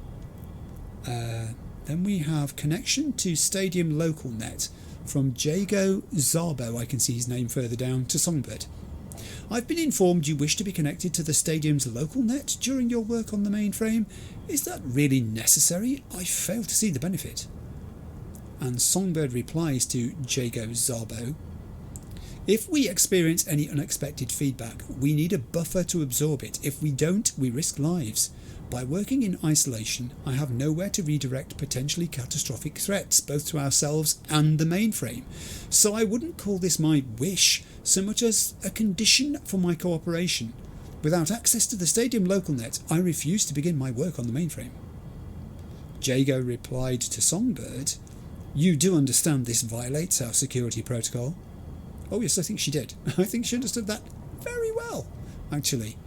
And then we have Sinosure notes. This is the word that I've been encountering a few times now to describe the thing it is that we're working on shortly. Mainframe's well preserved, minimal something damage, 2 deep scratches, 1 near the connector but fully operational. System environment test, MT313 plus small adjustment in protocols for faster extrapolation, works. Replace processors with newer gen, YK22G 77.9 TU. Militech used Techna 11 manipulator on one line, good pressure sensors, solid latency, but better in PrecBoy 0.2, more difficult access here. So those are those notes that they've had. Right, let's continue the look around the room. Much of it is in darkness, which is not helping my cause at all particularly. But I do like exploring, as you know. Got another laptop here. And a bar? This is an actual bar. I cannot use the laptop. And I doubt there's going to be anything in the bar, but I can't resist hopping over the barrier here if it will let me. It won't. Can I creep round the corner of it? There must be a way round here. There is a way round here. Aha. And there's nothing here. Oh, you suckered me there. Good and proper. What is that? Delicious thing. What is that? I really can't tell. I'm not sure you should eat it, wear it, or flush it. Let's continue. These two are quite happy standing at the apparatus at the moment.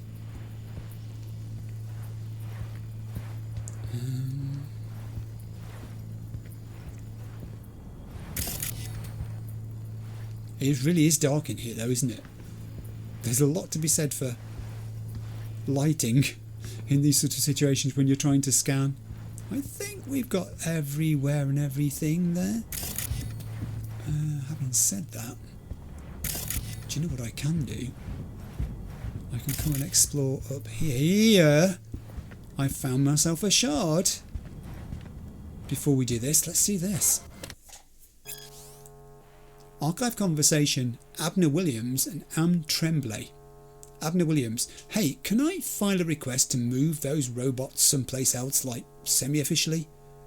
Anne Tremblay, Chum, what?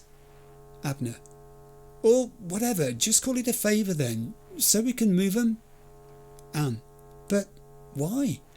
Abner, well, I mean, those overgrown tin cans are pretty creepy standing there like that, yeah? Anne, you're right about one thing. They are tin cans, sitting on the shelves for our customers to see. Harmless. Plus they're due for inspection soon. Abner, so has my request been, like, formally denied, or... Anne, I never received a formal request. Spooked out by the technology. This is a mess up here. They need some tidying up doing.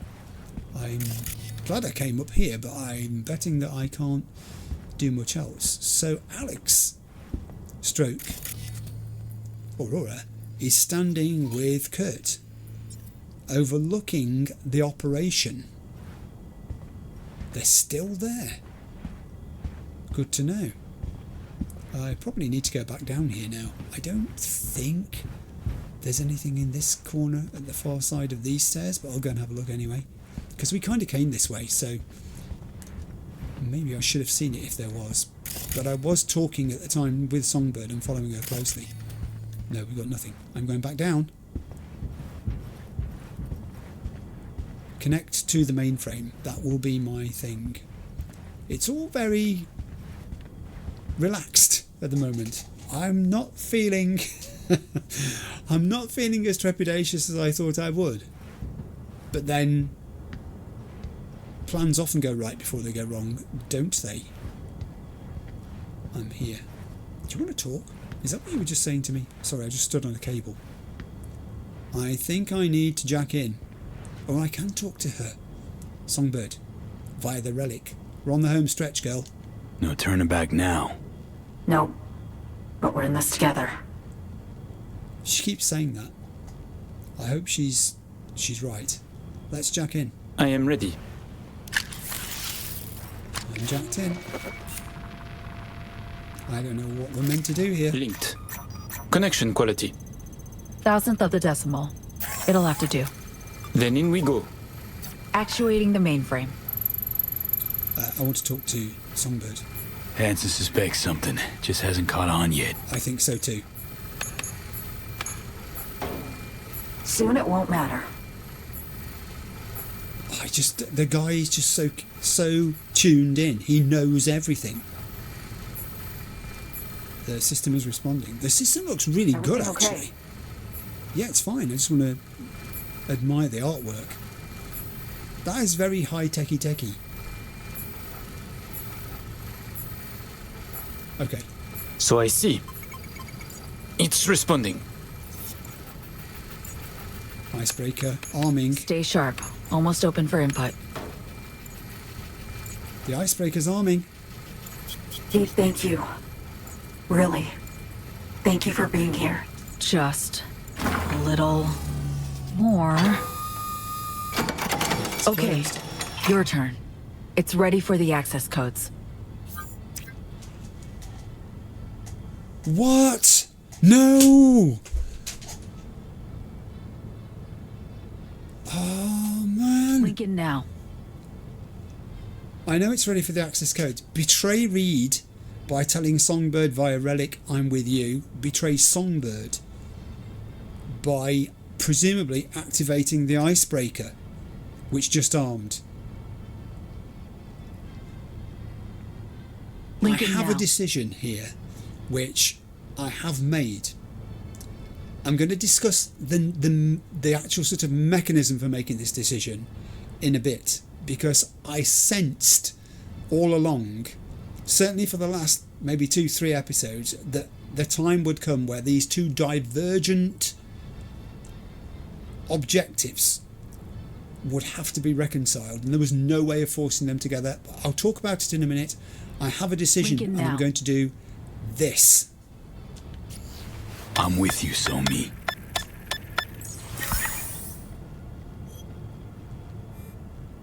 Look toward Alex. Wait for Kurt to go down. What? Wait for him to go down? Is everything alright? Everything alright? You look like shit. Nice to hear. Running 3 things at once here. You do one. Keep your eyes on Kurt. Eyes are on Kurt. There's stuff going on here, breaching stadium security. Something wrong? Not at all. I'm just trying to work out the implications of what I've just done. What happens then? Can do. What then? We run. Nearly have the Matrix. Breaching stadium defenses now. It's a lot. Had to reach past the black wall. She's exhausting herself. You're hacking the whole stadium? Wait, you mean to say like the whole stadium? Yeah. Cutting off the lab now. Carving a path out of here for us. Door control. Defense systems are nearly primed to turn on Kurt's forces. Let Alex know. If I give a signal to Alex that this is about to happen, what happens next? Oh my heaven. Okay. There's the thumbs up.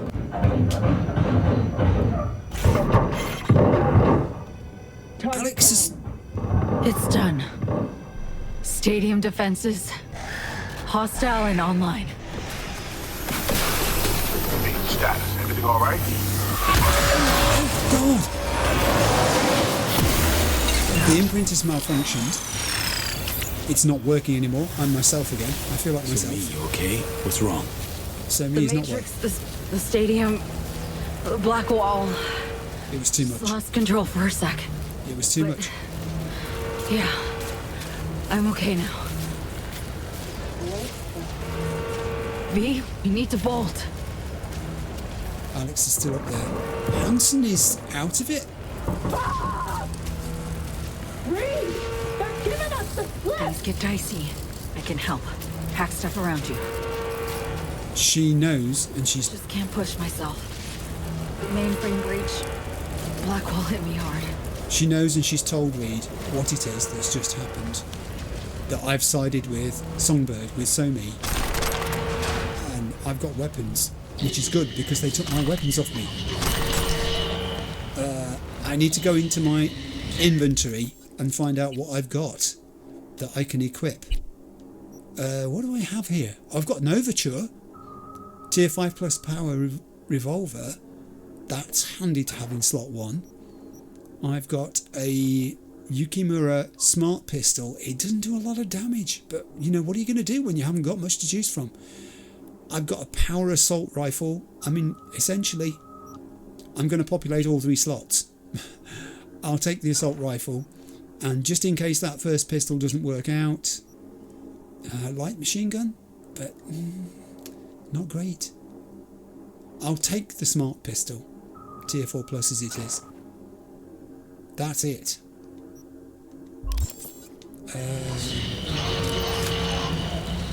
Do you know what? Before we go anywhere else, I'm going to pause for a second. I'm going to go off sideways and just explain to you why it is I've made the choice that I've just made. Because I said that in my head I'd kind of prepared for this as a possible eventuality. So I will do that and then I'll return to you. I've paused there because there's an elephant in the room now, and if I don't deal with that elephant, it will deal with me. I am very much looking forward to reading the comments and feedback that come from this video. People reflecting on, giving me their opinions about my choice that I've made, telling me about the choices that they made and the reasonings and all the rest of it. It's going to be delicious reading the comments on this. So I'm not trying to forestall that in any way. But the thing is, I was kind of anticipating this day would come where I had to choose allegiance. Why? Because Misty has warned me about it in the reading of the tarots. She told me that, you know, this would happen, that these situations would present where there would be hard decisions to be made. Johnny had warned me that I was the man in the middle here between opposing forces that could not be reconciled, and that sooner or later I was going to have to choose a side. And more than that, I knew myself, I've made comment in the past about the fact that I felt recent events and events further back in time between Reed and Songbird meant that their 2 opposing views could never be brought back together, and that I was going to ultimately have to decide which of them I trusted, which of them I was going to give my allegiance to. So I'm not going to necessarily justify further the decision I made here, but what I will say is, based on that I knew something like this was going to happen, that I was going to have to choose between these 2 forces, I'd kind of rehearsed in my head the academic argument for and considered all the various pros and cons of who it was I should go with. When that question was asked, I knew who it was I was going to choose. So let me just go through this with you and see what you think. This is not me trying to convince you of the right or wrong of the argument that I'd made. This is me trying to say I did have a look at, as far as I could, the various influences that made me choose the way I did. First, let's look at the case for doing what I did. Siding with Songbird, betraying Reed. Siding with Songbird for me meant prioritising an individual's rights to survival and escape from systemic abuse over other things. It meant breaking a cycle of exploitation. Songbird is a victim of President Myers and the NUSA. She was forced into the FIA under threat of execution, and Myers has spent years forcing Songbird to breach the Black Wall, destroying her mind and body for political leverage. Helping Songbird escape is the only way to free her from state-sponsored slavery. Also turning to Reed. Reed is trapped in the machine. Solomon Reed's fiercely loyal to a country that has already discarded and tried to assassinate him once. If I was to side with Reed, he would hang Songbird right back to the people who pressured and controlled her, fully aware of what they will do to her now because of her deal with Hansen being exposed. If this sounds in any way reminiscent of Hassan and the decision I made there, the two situations are not the same. Hassan's greed got him into the mess where I turned him over to the employers he'd betrayed, and I've explained my reasoning there before, so I won't repeat it here or in the comments. Songbird is not Hassan. She didn't choose to be coerced by Reed and Myers into becoming an agent and doing the things they'd made her do. She began this debacle as a victim. Maybe also Reed's complex history with her has obscured this, or maybe he's choosing to ignore it. Betraying him actually could also be a way of saving him from his own toxic, blind loyalty. And also, another reason why I sided with Songbird, the sympathy of shared fate. Like me, Songbird is dying from a digital virus and is desperate to live. Siding with her honours a pact between two people in the same predicament, trying to outrun a death sentence. The moral cost of siding with Songbird is that she's already concealed things from me. She is a manipulator, but sometimes that simply means that someone knows what must happen for the best and hasn't the time or agency to explain or convince another person of that. Now let's look at the case for betraying Songbird and siding with Reed. Siding with Reed means prioritising transparency, guarding against collateral damage, and forcing accountability. I thought it possibly could be viewed as mitigating a global threat. Songbird is potentially a functional walking weapon of mass destruction. Her connection to the Black Wall conceivably allows rogue AIs to bleed into the real world, threatening humanity should someone want that to happen. Siding with Reed is the utilitarian choice. We can tell ourselves we are acting to safely contain a catastrophic global threat. Also, siding with Reed could be viewed as honouring honesty and principles. While Reed works for a corrupt government, and while I am convinced his loyalty is flawed and distorts his perspective, he, maybe as a person, is fundamentally being honest with me. He's a man of his word. He treats V with respect from the beginning. He genuinely appears to find a path where everyone, Songbird possibly accepted, as I've said, survives. And it's also, I think, about facing consequences too. Helping Songbird escape means letting her avoid any accountability for that chaos and the deaths that she caused. Siding with Reed causes her to have to face the consequences of her actions, even if the system judging her is deeply flawed. The moral cost of siding with Reed is that I, V, become an agent of a corrupt, dystopian government. Once you're in, you're in. Once you pass the point of no return with these people, there's no getting back out. I trap a dying woman back in the cages of the NUSA, forcing her to remain a weapon for Myers for as long as she can, and her deadly Blackwall scheming, and by doing so, arguably, I also make the world a more dangerous place. So, summary verdict, it's binary, the choice we have to make. Betray Reed if our morality centres on empathy and individual freedom. I accept that Songbird is a desperate, flawed liar at times, but I believe that no one deserves to be a puppet or a weapon for a corrupt government. Or betray Songbird if our morality centres on utilitarianism and trust. If I refuse to let a manipulative, highly dangerous individual possess the ability to unleash rogue AIs on the world, and I prefer to stand with a man who, at least on the surface, values order and accountability. I wrestled with it, as you can see, but I wrestled with it in the background, knowing that this day would likely come. I was not expecting it to be today in that particular situation. I thought it would be more a face-to-face confrontation between the two parties, but there you go. Right, let's get back to things, shall we? Right, I hope that made sense. Let's get back to it. Escape the secured area with Songbird. Using my limited weapons, I shall. Hopefully, though, if I can drop people, I will be able to collect more. Do I have still got my... I have no quick axe. Do I have no quick axe? Let's just test this out. No, I still do have my quick axe as weapons. That's useful to know. Let's do a ping. There are a whole bunch, and I'm not surprised, of Barghest here. I thought there would be. We passed so many on the way in. Now we're going to have to fight our way out past them all as well. You have got to stay healthy. Can you not use a weapon? There were spare weapons. You could have picked one up too. I don't just want to quick hack everybody on the way out.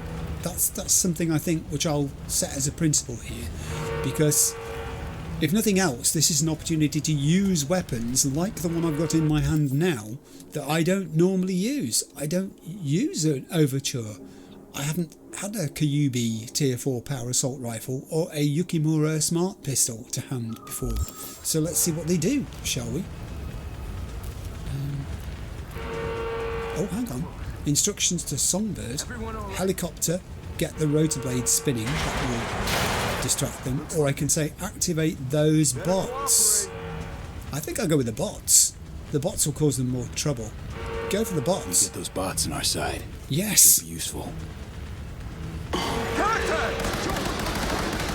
Good work. The bots are fighting for us. Kind of. I mean, I'll help. That was good. Only has 6 shots though, but they're quite effective shots.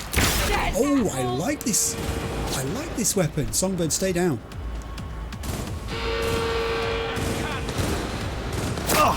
You are now more important to me than you've ever been. Weirdly, this gun is terrific. Why have I not used you before? Why? Also, here's one of those dudes with a... I've just had a thought. In my inventory, do I still have access to my grenades? I do have access to my grenades. I can take the faceplate off now and put a gash anti-personnel grenade in its place again. Fantastic. Have this. It's for you.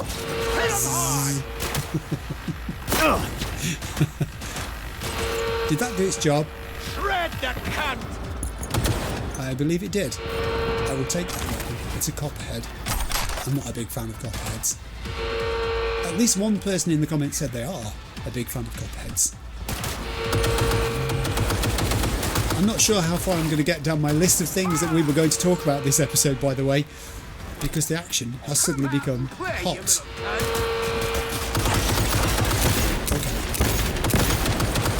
Okay. One more of those should do the job, thank you. That's good. I'm learning. Let's try you as well. Headshots with this weapon are particularly effective. And I was looking forward to having Skippy to play with. Alright. Okay. Let's go. I don't think I want to use that great big gun. I don't think I'm going to need it. Tempting as it is, I think it would be too much of a temptation. If you know what I mean by that. I know I'm on normal difficulty. I don't want to make things completely easy from the point of view of, you know, I've got a lot of weapons to choose from, so therefore I'll just choose the most powerful one that's there that I can pick up. I do like the challenge of working my way through areas. I never thought I would say that, and it's a good sign, I think, for the second playthrough that I've got more confidence now over things like this than I used to have, because I had no confidence at all. It was awful. I know I wasn't good. Oh, I'm a little bit concerned now that there's so much ammunition here. A knife. Medical equipment. You never say no. Die, die, die, die, die! At last she's got a gun to her name. May I join in? Yes, I may. Only 6 bullets though, which is somewhat limiting. I think I might be able to throw a Molodex grenade up there. Let me. I'm not sure it's actually doing what I think it's doing. From that distance, a headshot? Where has this weapon been all my game? Let's loot. Because looting is good for us. Cover me! Should have stayed home! Boom. You should. You really should have stayed at home. You should have listened. Come to Papa. You're not my father, and I'm not coming to you. I don't think you're Songmi's father either. You leave her alone. She doesn't need a new daddy. Take the money shard. Thank you very much. It's very kind. It's the least your enemies can do. We are making significant progress. Come out. Hang on. Hang on. Take position. We got what's the word? Not flanked. We got surrounded and someone came from behind.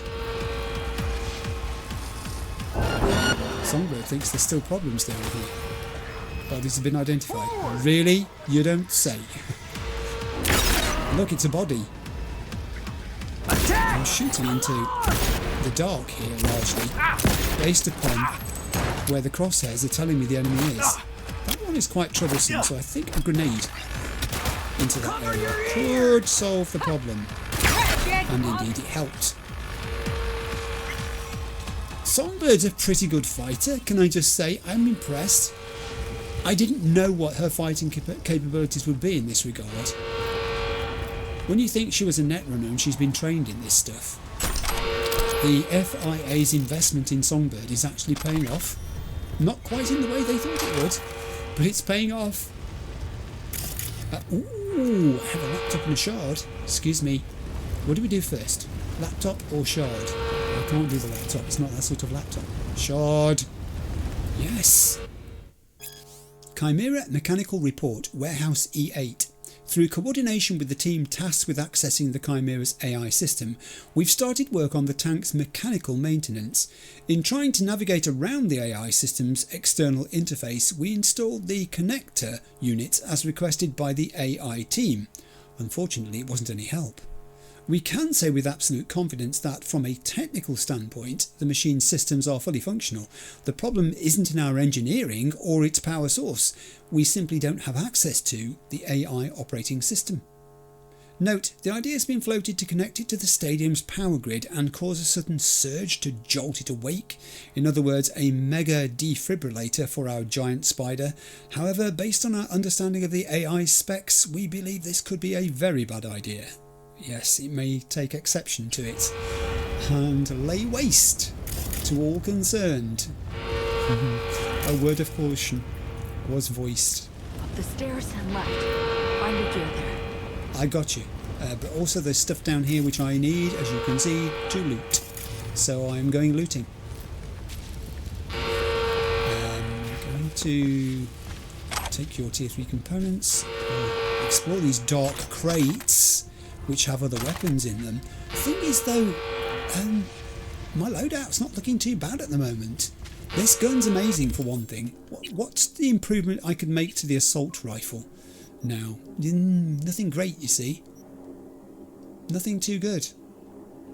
How about the pistol? I'm guessing that's the same. No, it isn't. Okay, we'll stay as we are. That's fine. I spot something over here. I think it might be on the upper level, that guy that's showing. Yes, he is. So we are going to go up the stairs. Are you coming with me? You've done so well so far. I'm not used to having this level of backup. The last time I had this level of backup was Pan Am, and she was exceptional. She was very, very good. I felt completely confident with her around. Am I going to regret this? Choosing Songbird? Oh man, I just don't know. I just do not know. I sensed it. I sensed that something was coming. I'll take that. Even though it's broken, it's worth something to me. I'll also look around the upper area. Interesting. Cylinders that could have gone boom boom. In case we've missed anything else.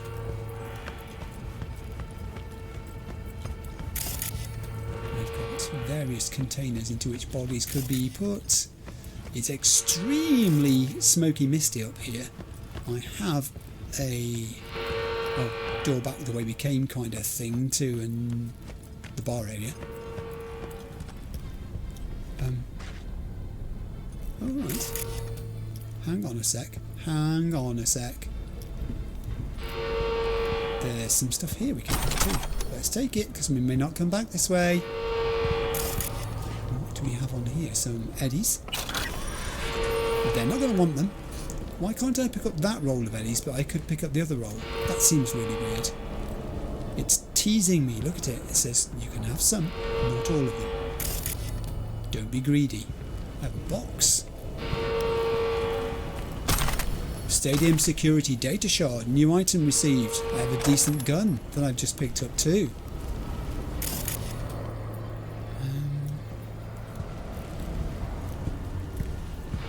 Don't rush me, Songbird. That alarm that's going off is slowly drilling a hole in my mind. I wish to goodness I could turn it off. It really is irritating. It's doing exactly, I guess, what it's meant to do. It's making me feel slightly on edge now, which I wasn't before, but now I think I can feel something. I'm guessing that's what it is. Let's go back the way we went. I think I was looking around the top of this balcony area when I was interrupted by the appearance of that doorway. I think I may have reached a full stop. Excellent. Let's go back. She's following me. You see, that's good cover, isn't it? She's not standing there at the top of the steps, leaving me to get into trouble without her around. She's literally following me. She's letting me have a bit of a lead. I'm like a puppy. She's letting me have a little bit of leash to run on, but not so much that I'm going to get myself in trouble.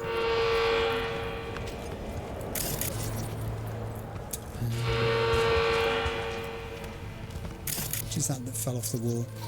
Fire extinguisher. I'm sorry, it may have been me.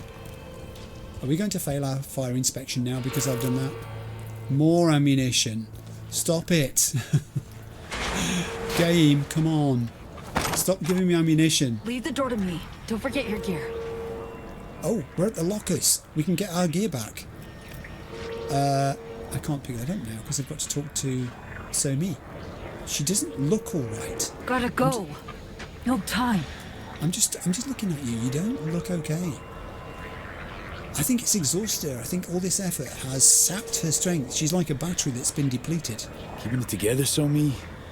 Can you make it? All's going according to plan. Do not worry about me. Oh, I do worry about you now because I've invested in you. I chose you over Reed. You realise that? Don't diminish that in any way. Don't belittle it. A neurotoxin knife. Yeah, I will go to the lockers. Don't worry. I'm just looking around the rest of this room first to make sure we're not missing anything. And more ammunition. I'm starting to get that sinking feeling. Let's go to the lockers. Yes, please, give me back all of... Oh, there's Skippy. There's my Overwatch. There's the Yingling. But not that. It took everything I had. Look at it. I'm going to have to watch my weight here. Oh, good grief. The stuff I'd picked up as well randomly. That's an awful lot of stuff. What's my weight at? 274 out of 440. It's not had that great an effect. That's really weird because I thought I'd be well overweight. Okay, opening the gate. Good work. I am ready. Yeah, I do. I mean, I've still got lots of weapons. Let's just have a quick look in inventory. I will take the Yukimura out and put... Oh god, it's going to take so long to find these things. Where is Skippy? Skippy, where are you? That's Skippy. I'll put Skippy back in. That's it. We've gone iconic. Excellent. I will take the power assault rifle out. I just don't think I'm going to need my sniper rifle in this particular situation. I really don't. And I'll put the Yinglong back in. And in slot 1, because it's a bit of an experiment, I'll keep the Overture. I think I may have used an Overture before. In fact, I'm sure I have. Way back, though, in history. Just occasionally people call me out for my failing memory of things like this. I would answer them by saying, I'm old. First, that's obvious. But also, this game is incredibly complex. When you're, much younger, 20, 30, whatever, that complexity appears to you in a different way than when you are considerably older. Let's just put it that way. It's not that you don't recognise the complexity or can't handle the complexity. It's that it's rather like, and I've used the analogy before, a cardboard box with a bottom that is a little bit suspect. The more you push in the top, the more likely it is that something will fall out of the bottom. And that's how I would give you the sort of feeling of what it's like to get older. Yes, that you are aware of the fact that you tend to prioritise remembering things that have significance and great importance to you. You never forget those. But other peripheral things which you've encountered over a longer number of years, you do not necessarily retain. You remember them when they're brought to your attention, but you don't have them in instant recall up until the point when they are reminded to you. If you see what I'm saying, does that make sense? I'm going to keep the Overture in there after all that. Right. Loads more enemies in here. Reach the market exit with Songbird. We're into the market. All right, okay. So I will tag and ping you. Not that it's going to do any other than scare me to death. New item received. Understood. Here we go. Ping. And yeah, plenty. I'm on my level too. But, friends, we do have access to distraction. Is it actually going to work? Yes, but to the wrong person. I thought it was the one in front that I was going to distract. He needs to turn round. He has turned round. Thank you. Can I get out of the way so I can blow that thing up? Where is it? Are you standing right in front of it? There it is. Initiate overload. I think we may have just lost one. Did we or didn't we? Or did he just get his eyebrows singed? Maybe. Yeah, I think he may have. When I'm playing this game on hard difficulty level, just to go back to the thing I was saying about difficulty level and choice of weapons, I've picked some stuff up here. Wow, these new items that are being signalled to me, there's going to be some investigation there to be done. Yeah, okay, I get it, game. I picked a lot of stuff up. When I get to play this game on hard difficulty level, which will be next playthrough, I'm really quite trepidatious. Got you. You turned round and walked back towards it. Trepidatious about what it will feel like to do so. He's a big dude. He's got a mega weapon. Who's he when he's about? He's not identifying himself readily to me. Whoa, whoa, whoa, whoa, whoa, whoa. Where are you? I'm over here. Where are you? Too many of these people are going to have me in their line of sight if I'm not careful. That's the one I want to identify. Barghest Gunner. Let me do a bit more tagging here. Oh, crikey. Down, down. I really don't want them coming for me before I'm ready to take them on. That one over there I could tag too with a bit of luck. And I also don't want to use, as I've said, quick hacks. If nothing else, this game has been an education for me in the value of not sticking to one tactical weapon. And the quick hacks are a tactical weapon, very tactical. Just as these weapons have specialisms and things they can do, so the quick hacks do. They're synergistic in that respect. And it isn't necessarily either or, I do realise this, but there's been great fun in making myself do this. Learn how to use cover, learn how to pop out from round the corner. That kind of stuff, you know? Let's just tag that dude and get back down again. I think I'm ready to cause a little mayhem. So I'm going to drop a grenade there, which will get you very angry, and one over there too. There is a fire in the hole. Oh, one down at least. Some significant damage done to some of the others. Got to wait for the grenade to recharge, obviously, before I can do that again. I could ying long them, you're correct, or... but Skippy, I did say though how many people are going to die before I left, didn't I? I said that to Songbird. Let's try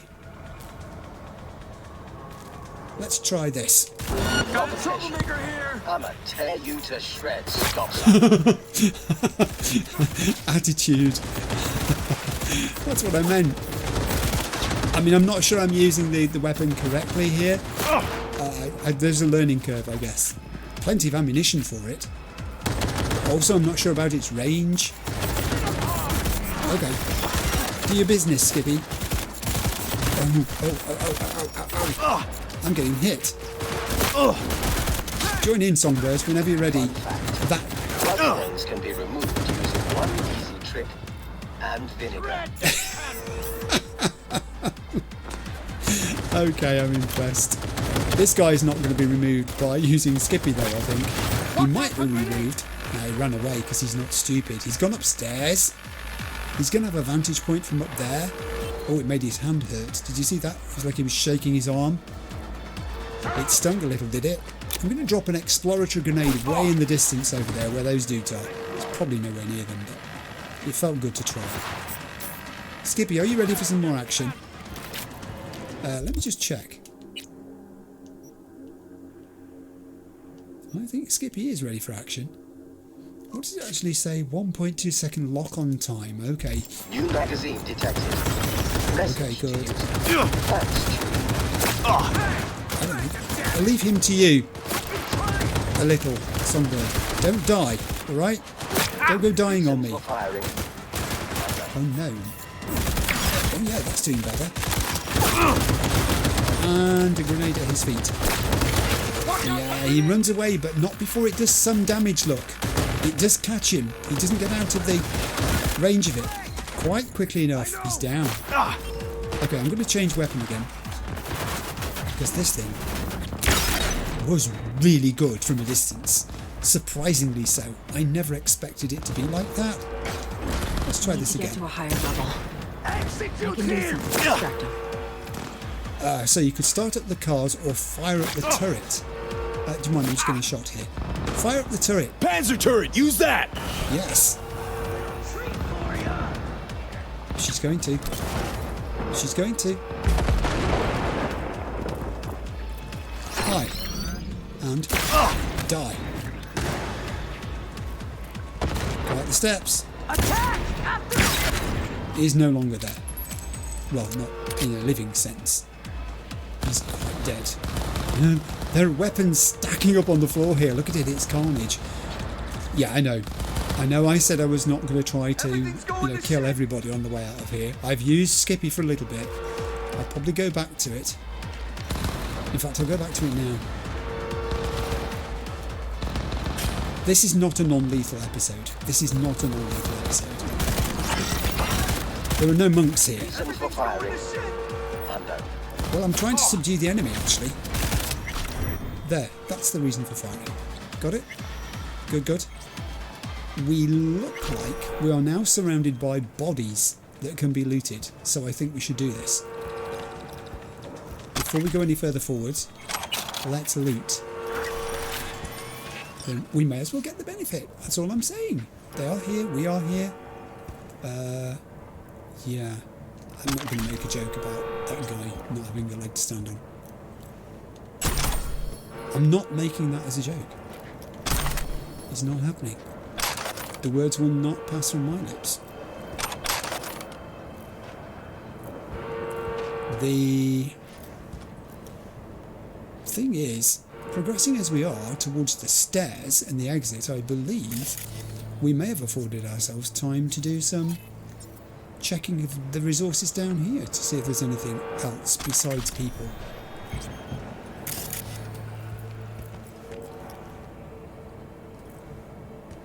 I don't know that there will be. There's an awful lot of boxes into which I could put bodies if I was that way inclined. What's this? Weirdly glowing holographic representation of a thing that's come through from the roof and is now causing this to illuminate in strange ways. I have some medical supplies, which I just can't bring myself to go past. I have some weapons uncollected. Well, ammunition at least. And there is still something behind me over there, which I've not quite latched on to. Could it be you? I think it is. The broken tactician and the components. Pretty good. We haven't finished now. There's still one or two left. Again, you see, great big power heavy machine gun. Not my style, I'd have to say. It might be on hard difficulty level. I might be very glad of being given a power machine gun and the ability to use it. Who knows? I've just walked into something here. This dude. Someone shot! Are you Someone happy with the autonomous shooting function? Please jump to confirm. Jump to confirm. How do I jump? I've forgotten how to jump. How do I jump? Oh yeah. It's not something I do very often, just literally jumping in the air.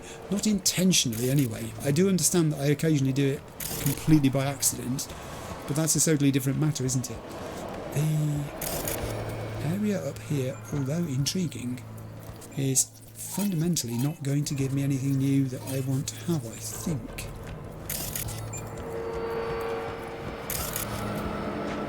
Although, having said that, I've just heard a relic terminal dispenser point machine thing somewhere up here, it's saying. Wow, it's really dark up here. I can't see a thing on the screen in front of me. I literally can't see a thing on the screen in front of me. I must be going the wrong way. Perhaps there are more stairs this way. Oh, this is incredibly frustrating. Help, it's all dark. I found some pizza. So me saying, what are you doing? Are you there? I can see this. I'm there now, that's it. Download the data. Yes! I've got a relic point over this as well.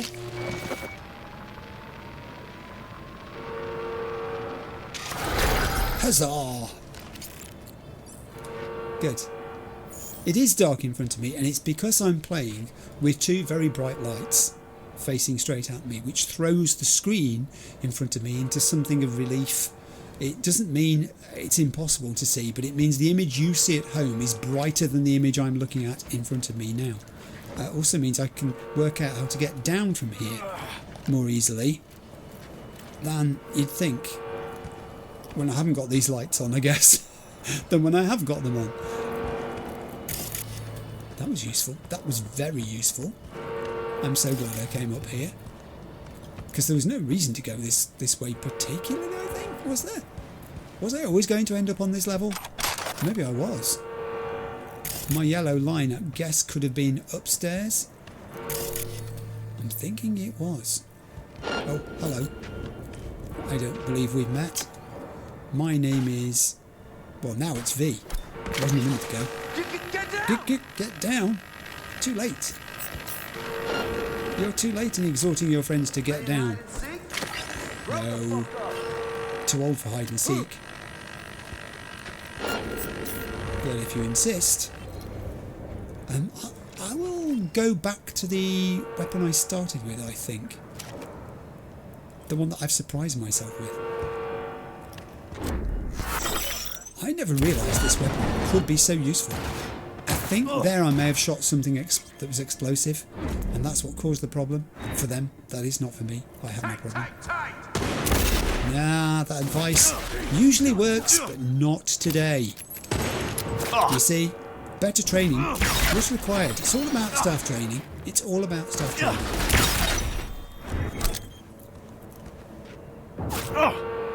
Okay, we're still being shot at from that vantage point up there. Now, this is where I should have, but didn't, left my Overwatch equipped. Can this do that? From here? I know my health's poor. He's ducking. I'll wait while he's ducked. Then when he breaks cover, I'll shoot him like that.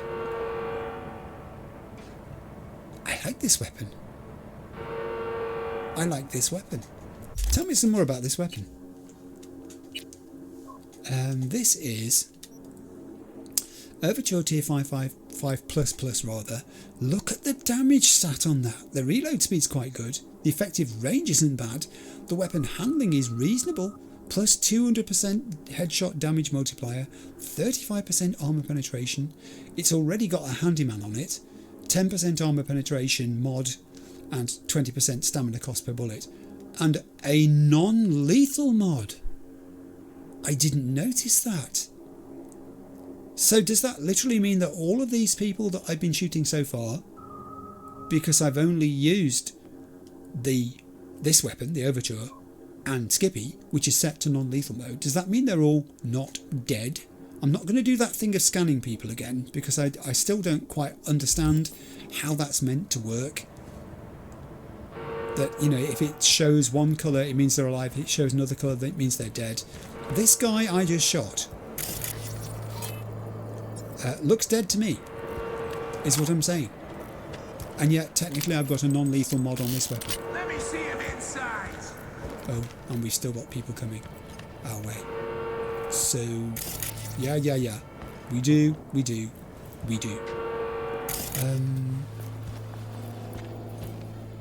There's a big hole in the ground here, which we know about, because that's where we were. Where we saw that red cable hanging down, and I postulated that it may be leading us to somewhere useful. And so far, hitherto, unexplored. Those doors are locked. Yes, they are. And we... oh God, don't do that, Songbird. I could have shot you in the head there. She's incredible. And I'm signed up now. I'm aware of this. I've picked a team. There'll be people who are not happy with the team I've picked. But then there would have been people who are not happy with whichever team I picked. So I realise this. And again, this is the beauty of having more than one run through the game. First time you do one thing, not necessarily the same thing you do the next time. But then neither is it true that you'll deliberately do the opposites. Sometimes if things feel right, they feel right, don't they? And making yourself do the opposite can feel wrong. So it's going to be a complex thing, I think. It's not a just simple switch being thrown where every decision V makes this time will be naturally not the decision he makes next time. Never mind, I'm trying to work out what to have from this dispenser here, which appears to be malfunctioning, but nevertheless could probably still make me a decent cup of coffee if it tried. You disturbed me while I was looking at coffee. Or food. Of some sort, anyway. I'm not well. I'm going to use my health regeneration facility, which I don't use very often, but I know exists. I'm putting it down to the intensity of the opposition and using relatively unfamiliar weapons that I've struggled a little there. There's somebody over this side, it's saying, which I have not noted. They may be upstairs. Just pop up there. I don't want to spend too long up here because there's people up here and they keep shooting at me. Here we go, here we go. That's you. Yeah, you see? It's just what I'm saying. Yow, that came at a cost. That really hurt. Health regeneration is going on. We, I guess, have got to go up there to reach the market exit. The market is looking pretty shambolic, I'd have to say. It looks like there's been an almighty firefight here. I have no idea who's responsible for it, but they should be ashamed of themselves. Take over the turrets, Songbird. I like the idea of the turrets. The Minotaur, maybe. Should we use the Minotaur instead? Let's go Minotaur. The mech! Try to hack it! Come on, Songbird, you can do this. Even though you're exhausted. Yes. Shoot at the mech. The trouble is, if they're taking cover, it's not going to do anything. And I think they are. I think they're taking cover. However, it allows me to pop over here and do a quick bit of looting. The mech is still shooting, or is it now offline? No, no, no, it's still doing its job. Flank him, damn it! You can't flank me while you're busy doing that. That was the mech. The mech is out of it. The mech is out of it. Tried its best. You killed my mech. I love that mech. I built it with my own hands. I had plans for that mech. That mech and I were going on holiday when this is all over. Don't tell Pano.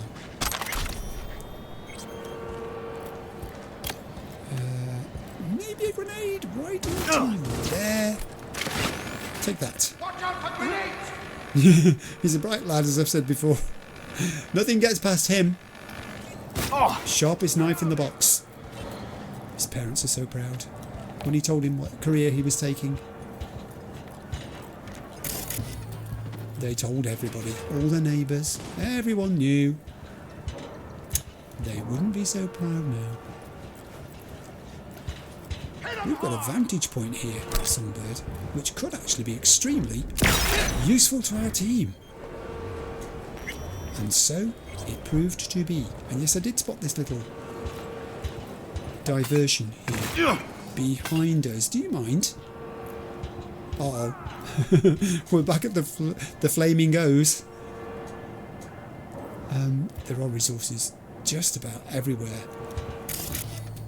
This is the market. You see, that guy is not dead. So I just don't know now. I'm confused. It's non-lethal. So I don't know. Maybe someone in the comments, and I'm serious about this, could explain this to me once and for all.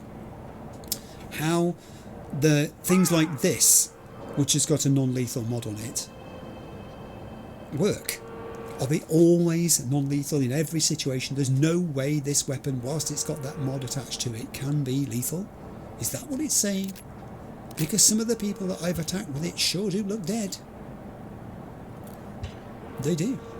I think I'm going to hop over this railing like that and just pop in here. Have I looked in here before? I could be losing my sense of direction somewhat. I've certainly not taken those Eurodollars before, so maybe not, I'm now saying. There are quite a few areas of a recreational nature in this establishment, which makes it somewhat difficult to remember the difference between them. They all blur into one in the market.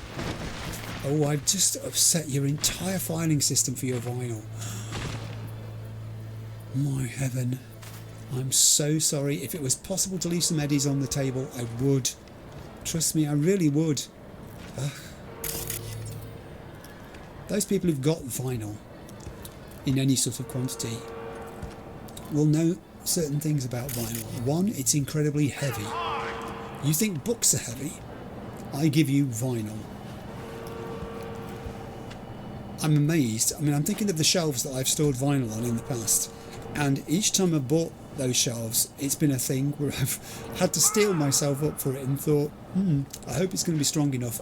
Back in the day, there was no internet to ask about these things. It was word of mouth, really. If you had friends who had storage of some sort, you looked at the storage they'd got and asked them how it was and, you know, whether they got any problems with it. That kind of stuff. You've annoyed me so much now that I really think it's time I gave you a present. Watch out for grenades. Okay, we're making progress. Let's loot some more bods. I'm pretty sure I can loot this mech. To a degree I can. A few components. Not much more than that, and I'm struggling to get close to them. Thank you, mech. Thank you, Minotaur. You died valiantly on my behalf. Who'd have thought that Songbird and I would be turning their tech against them? It's almost poetic. And so he's dying. Dying's quite poetic too. People are always writing poems about it, so it must be. I mean, I don't think they write poems about income tax, particularly. Gardening. Well, not too many anyway. Lawnmowers. Not many poems about lawnmowers. I say that because my lawnmower's been malfunctioning recently, and I've had to do things to it to try and get it back to being functioning. I'm not a lawnmower mechanic, but it seems to be working again now. Real bad. You can write poetry about anything, from what I've been told. I've got one or two resources behind me that I've missed. That one's irritating. There it is. I think it was here. That will be it. Nekomata. And I'm so sorry, I nearly missed a money shard of 9,000 eddies. What was I thinking? That man didn't die to give me that money shard. He's still alive. There is an enemy upstairs above me, showing up on the marker as being there. I guess I could go up and have a look. Stay down here, Songbird, or if you don't want to, come up here with me and run the risk. Share the pain.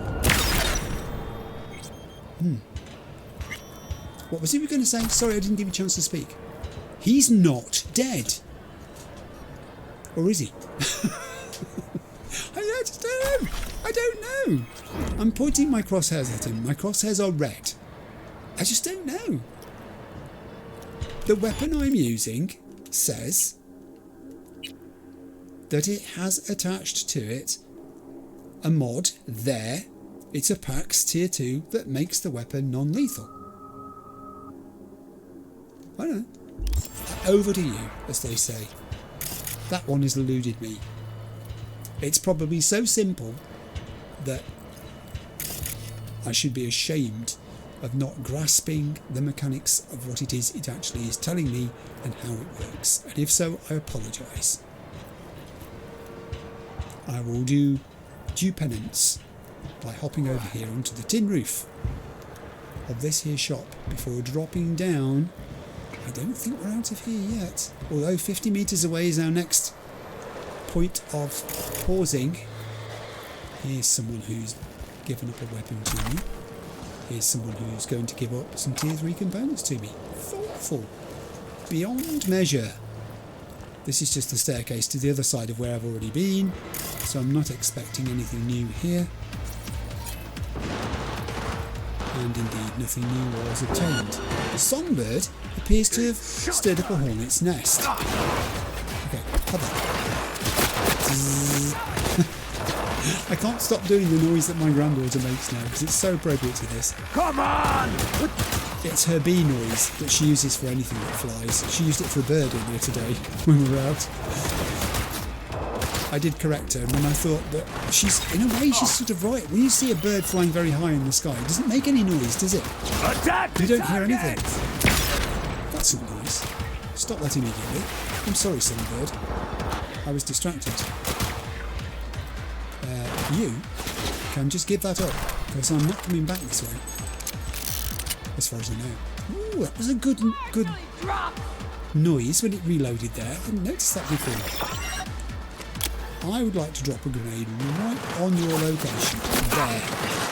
Take that one. Grenade! Fucking grenade! Yes, and they may be the last words she ever spoke. She was right though. Ooh, good shot. Ooh, another good shot. I really do like the reliability of this gun, and the reloading mechanism is terrific too. Question, if I reload it like that and it still has 3 shells in that thing that he swapped in, I don't know what it's called, does that mean I lose 3 bullets when it puts 6 new ones in? Or does it just make up the 3 that were in there to 6? You see what I'm saying? Is it discarding old ammunition completely each time I reload, whether I've expended it all or not? So if I reload it and there's 2 left, do those 2 get thrown away and as new 6 get put in? Because I think there are weapons like that in the game where it's warned me before now. That is the case. This is that clothing bank dispenser, I don't know what you call it. You know what I mean by that? It gives out bundles of clothing like this. You pay and it gives it to you. And I used it once and didn't pick up the bundle. And I think someone's probably taken it since then. I don't think it's there anymore. Oh look. They passed out in formation. Very artistic. Very good. I now believe 35 ums away is where I'm going. There's my exit. That's the market exit, I think. Or it's the exit of this part of the market. Whether we're actually making final progress here, I don't know. Guys, I had such a big long list of stuff here that were feedback, comments and things. If I don't get round to this episode, they're not going to be thrown away. I shall come back to these next episode and we will try and get to them then. But obviously, things are a little busy at the moment, as you can see. I'm a tad preoccupied by Barghest people who don't want to let me get out of here alive, which I take exception to. As you can imagine, he was quite fierce. Whereas you, 1 headshot and down. That reloaded beautifully.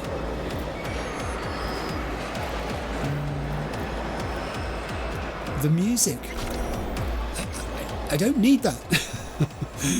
I feel tense enough already now. It's really started to get to me, but on the other hand, I think I've tried to keep myself in check too. Well, do you know what I'd really like to do? Just once in this episode, just once. Will it let me? No, it probably won't. I was going to try sneaking up behind him. But on the other hand, I'm looking where Songbird is. Don't got time for this. Songbird, you should go that way. Now I can get behind him according to his vision cone. Grab! Let's go non-lethal.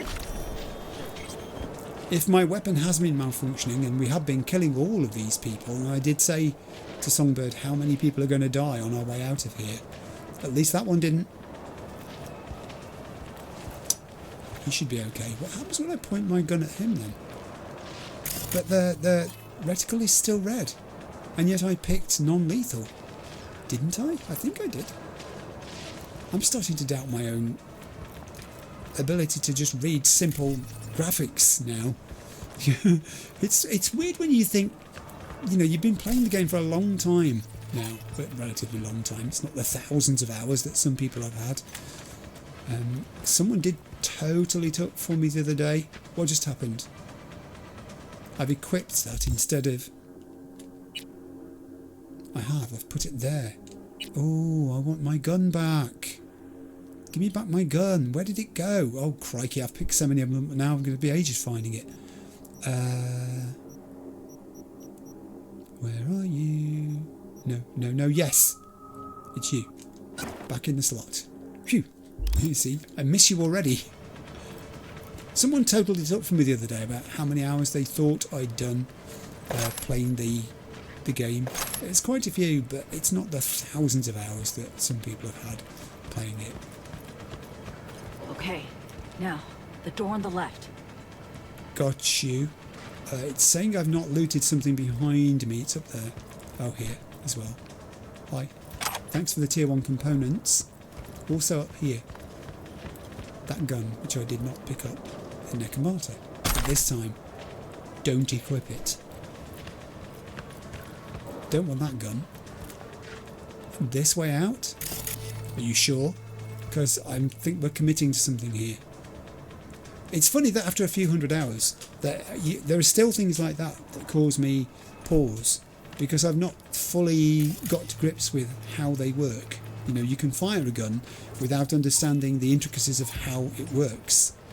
You can use these weapons and mods without being fully aware of the effects of combining various of them together, and whether that means they're going to one supersede the other. If you see what I mean. I've got to open this door. I'm going to stand back because I don't like opening doors. Oh. But this door said, you will like opening me. There's an elevator, but we're not using it. Keep going, to the corridor. We're not using the elevator. I understand what you're saying. I'm just looking to see how long I've been recording. I've no idea how long this episode's going to be, as usual. I suspect it will be shorter than some episodes have been recently, and I don't mind that at all, because I wanted to achieve main mission stuff today and nothing else, and that there's no other things taking up time is the point I'm making. Door's locked. I'll open it. Give me a sec. Open the door. Come on, open the door. Honestly. That's the least you could do. Good, thank you. Disable the door. We have a moment to catch our breath. Really? Songbird, what's wrong? Which? Yeah, give me a sec. This has all been too much for her. This has all been too much for her. You need a holiday too. Hacking the mainframe took a lot out of you. The mainframe, the stadium, bit off more than I could chew. Well, don't die on me now. I've just prioritised you over Reed. Alex is furious with me the way she was banging on that plexiglass screen.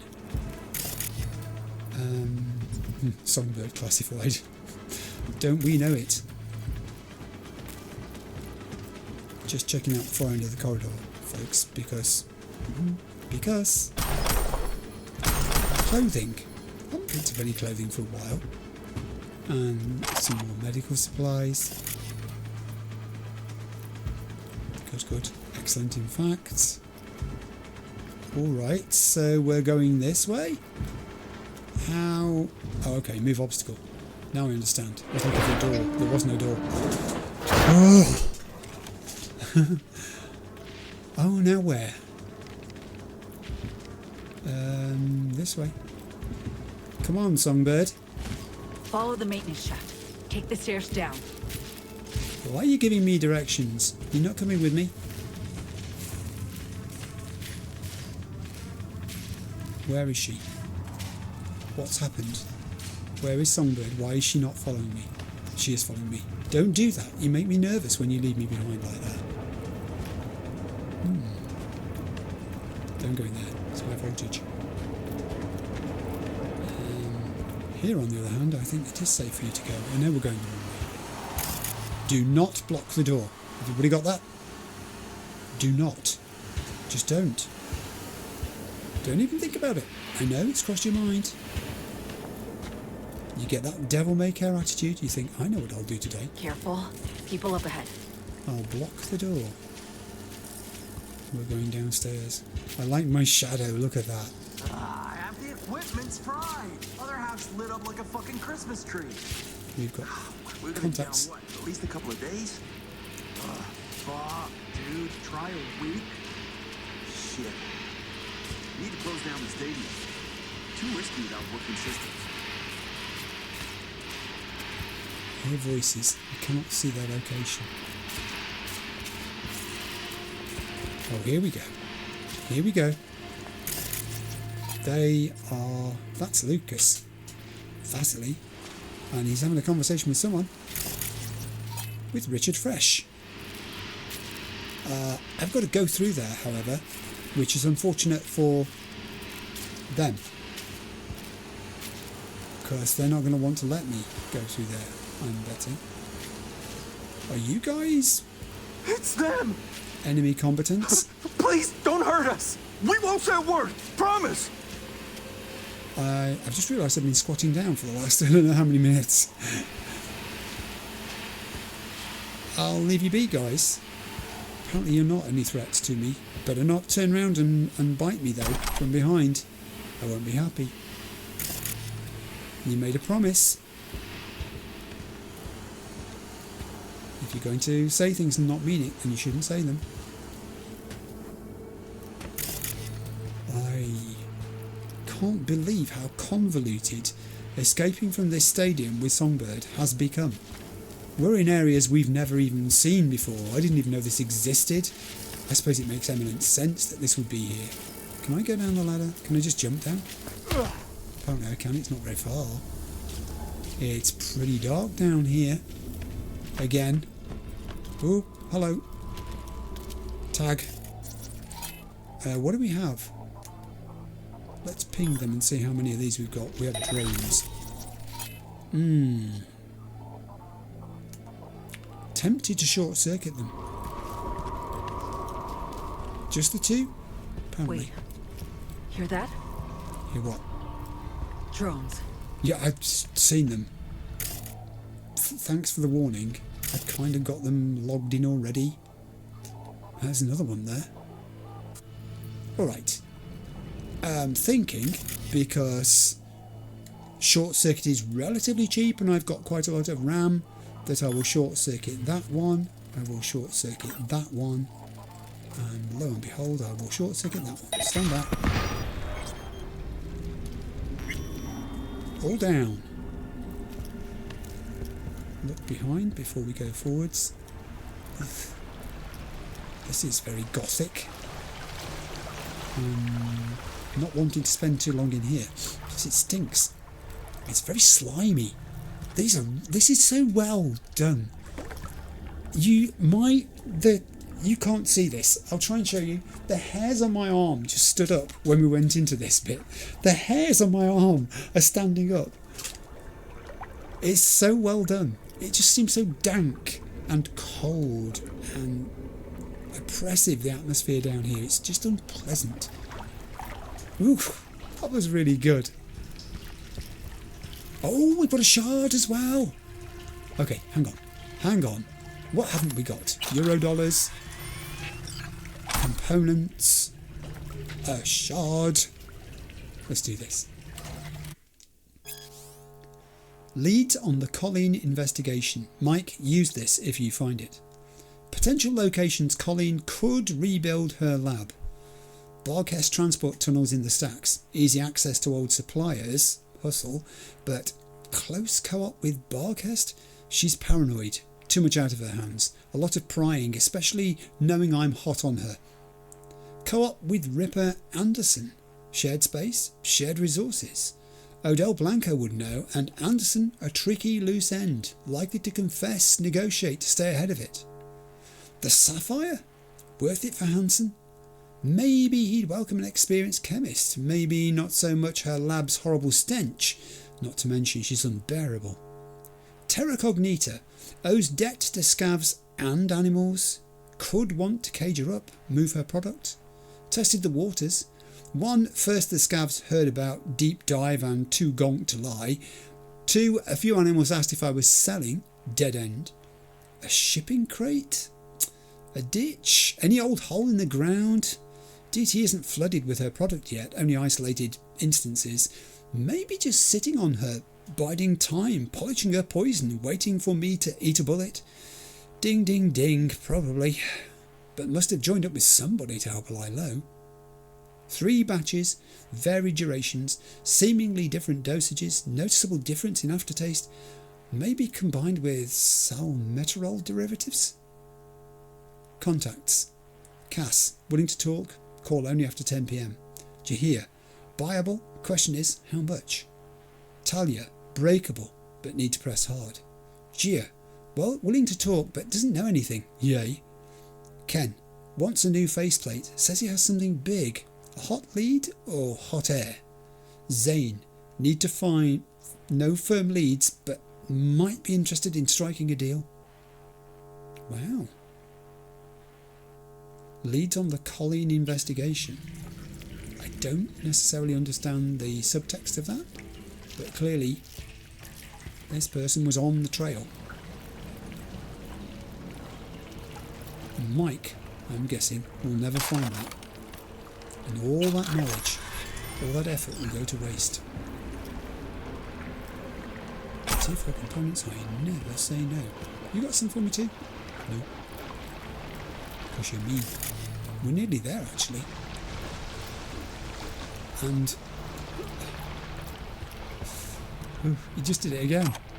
It's warm in here as well. It's warm in here and I've got goosebumps on my arms. It's really quite weird. I thought it would have gone off by now, but no, apparently. Whilst I'm in this area, with the water jetting in the way it is, and the light struggling to penetrate. But isn't that the most beautiful thing you've ever seen?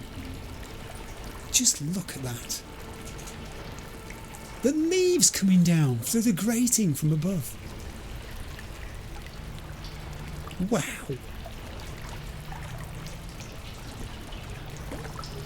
Okay.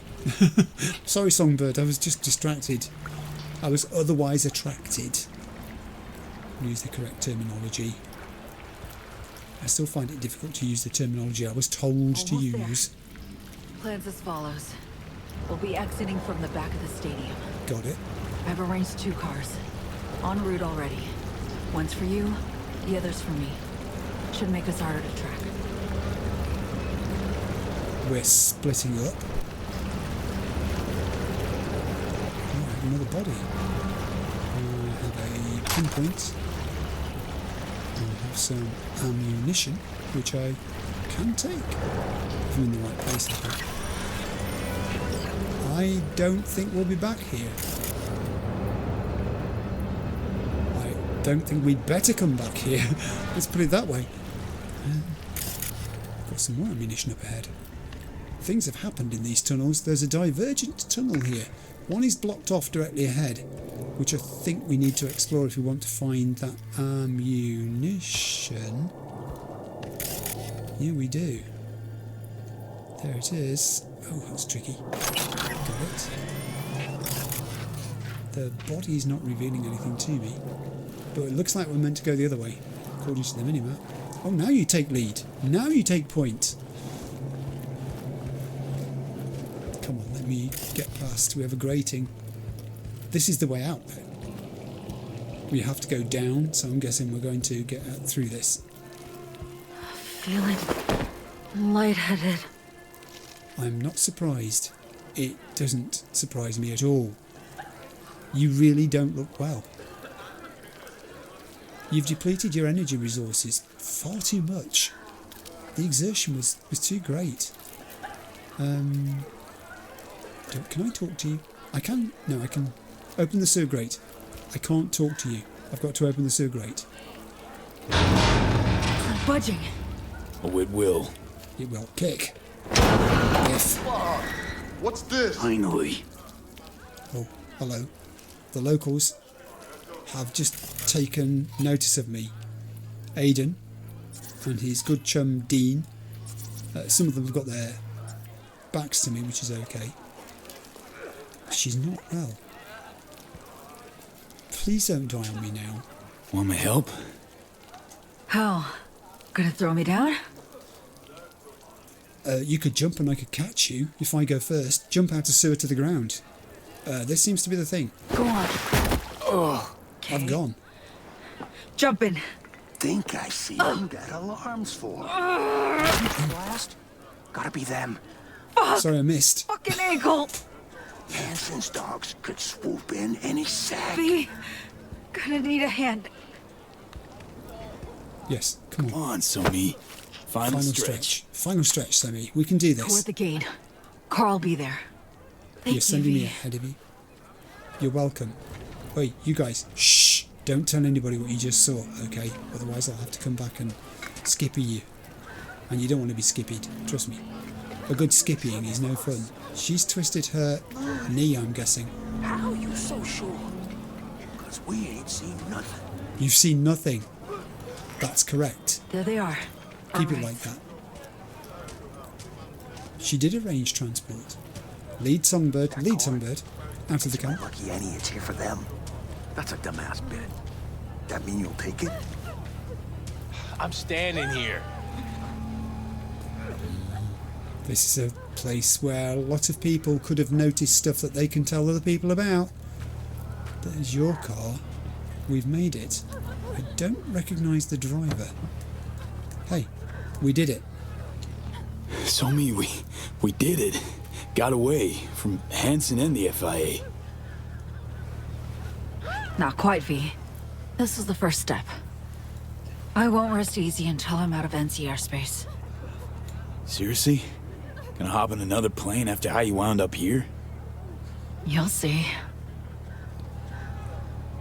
You look in a state. How are you going to repair yourself? I don't even know how you go about it, given your particular... Almost there, V. Your particular sort of biological makeup. Sure you're gonna make it out of this? If I don't, you'll hear about it on the news. So what happens next? Hope you got a plan for what comes next. We need to split up. Try to throw off the agency's pursuit strategy. Okay. Meanwhile, I'll confirm my path out of Night City is clear. Once I do, I'll be in touch. Where are we gonna meet? When? I'll send you the coordinates. Just wait for my sig. And don't get caught. Hey, likewise. And V? Thanks. That's okay. We've picked teams. I had reasoning for it. That car nearly crashed through the barrier. And now they are leaving. Killing Moon. Wait for the news from Songbird. And a new job has just started, Killing Moon. I am going to save the game at that point. I've not finished today yet. I'll be back with you in a second. I'm back with you. I have skipped time, as you can see, and a message has just come in from Mr. Hands. I'll talk about what I'm going to do next in a moment, because the episode is not over. Care for some advice? Caution V, especially now. After the untimely death of their master, Hansen's hounds will be tearing at each other's throats, and at any outsiders who get in their way. That's me. Thank you. That is timely advice. After the untimely death of Hansen. So Alex did finish him off. She is a killing machine. That's what she's done this episode. Right. Now, I am not going to be starting Killing Moon this episode. I'm saving that. I'll let it go into the journal, even if Songbird contacts me with news.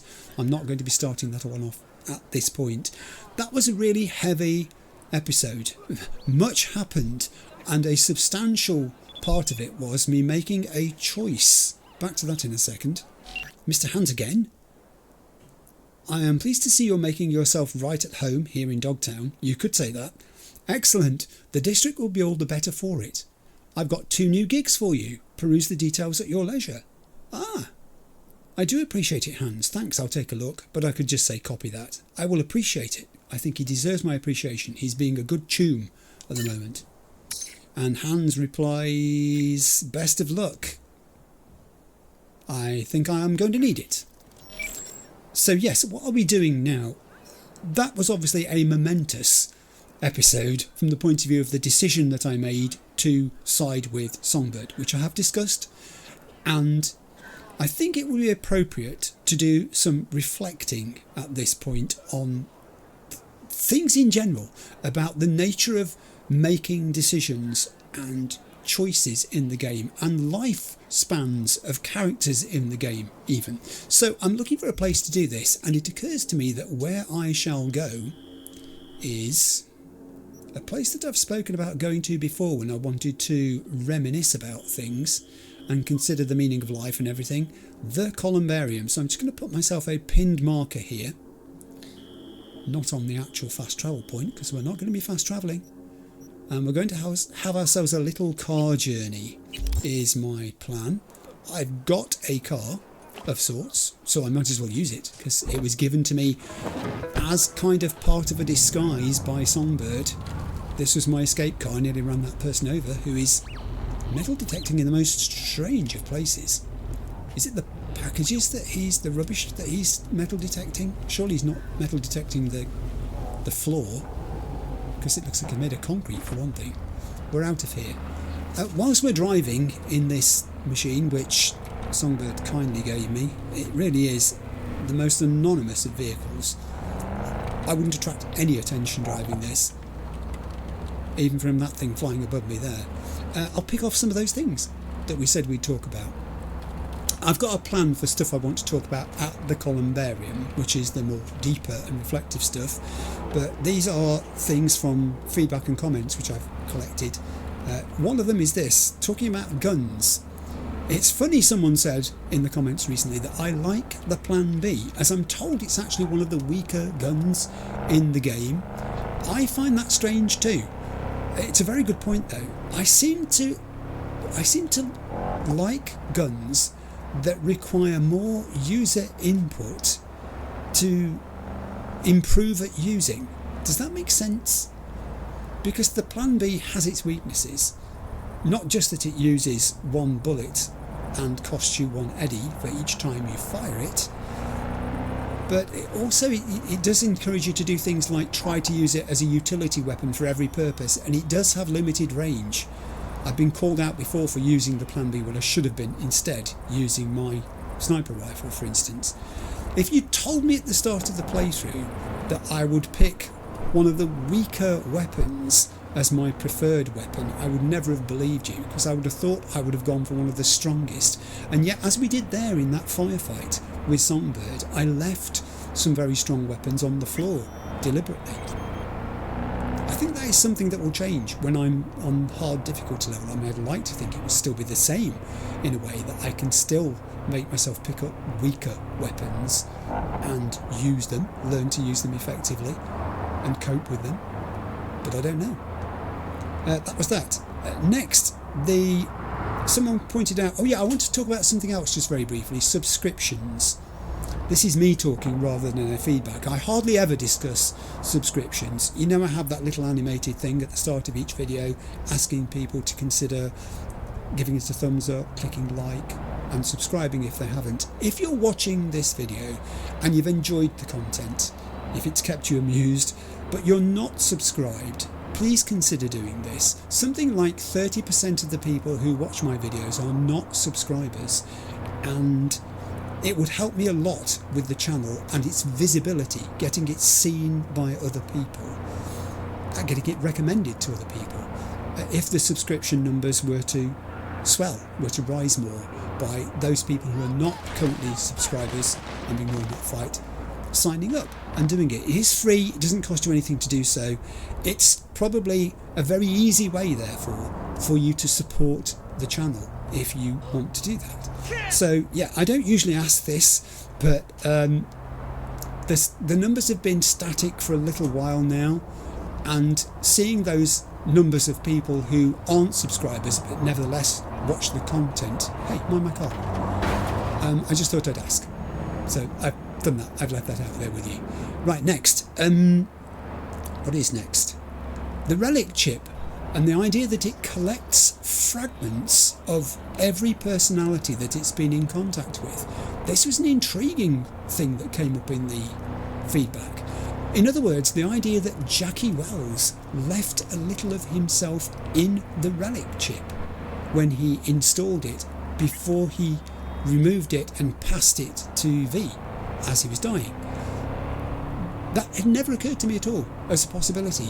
But when you think of some aspects of Jackie's personality and now V's personality, it does make sense. Perhaps there is a little bit of Jackie Wells living on inside V, inside that relic chip, sharing a bit of space with Johnny Silverhand. Maybe he's not the only inhabitant of the relic chip. It's new technology, so we're not entirely sure about how it's meant to work and, you know, what features it may have hidden that haven't yet been discovered. So I thought that was a good one too. The other one that came up this week was, would Johnny and V both respect the Arasaka Memorial? I think I get what people are saying here. Johnny actually, when you think about it, was responsible for the destruction of the Arasaka Tower. He is that strange contrast of a terrorist who contributed to a mass murder living inside V's head.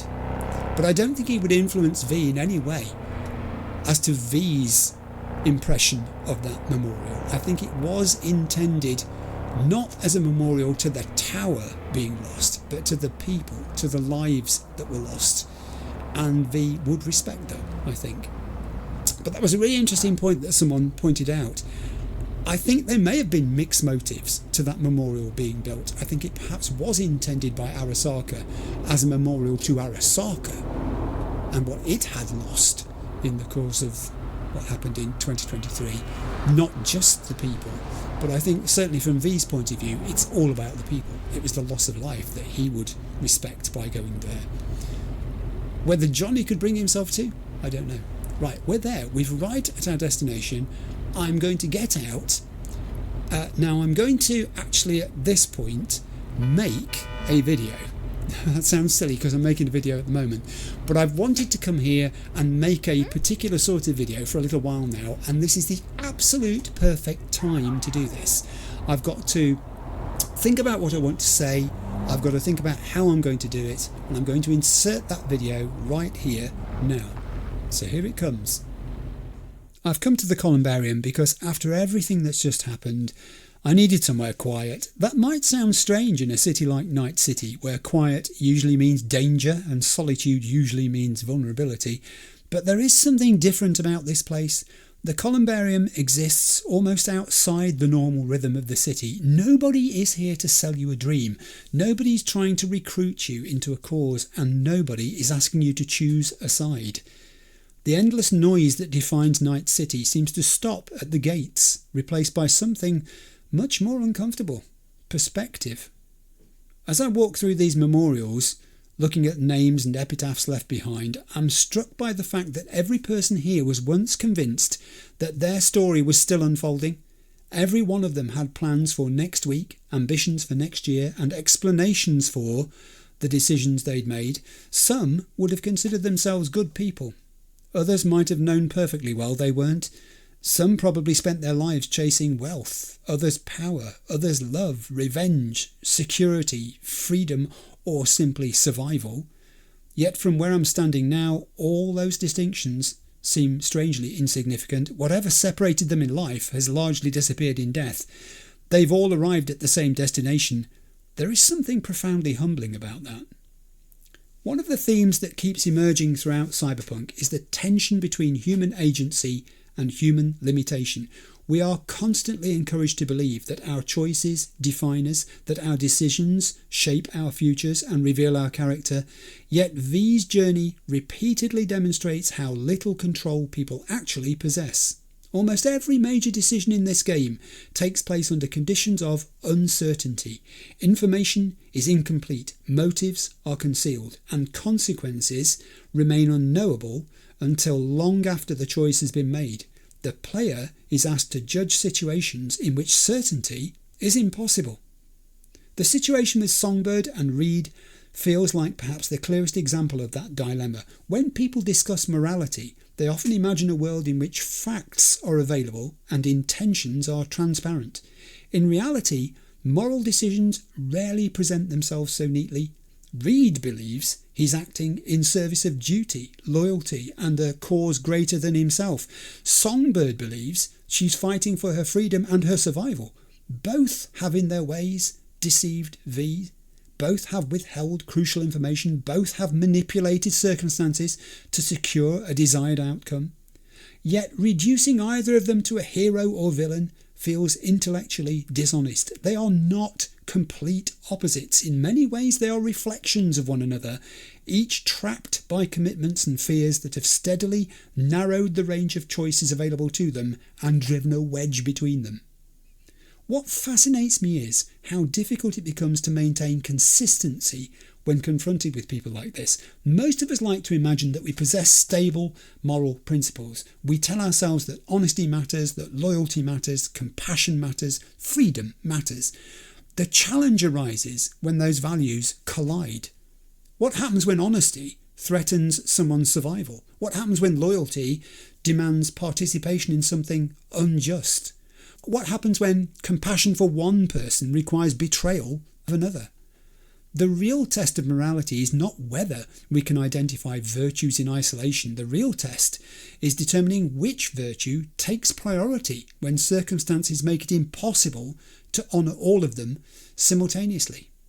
That is the situation V finds himself in again and again. I think back to Evelyn Parker, whose attempt to seize control of her own future ultimately led her into a nightmare from which she couldn't escape.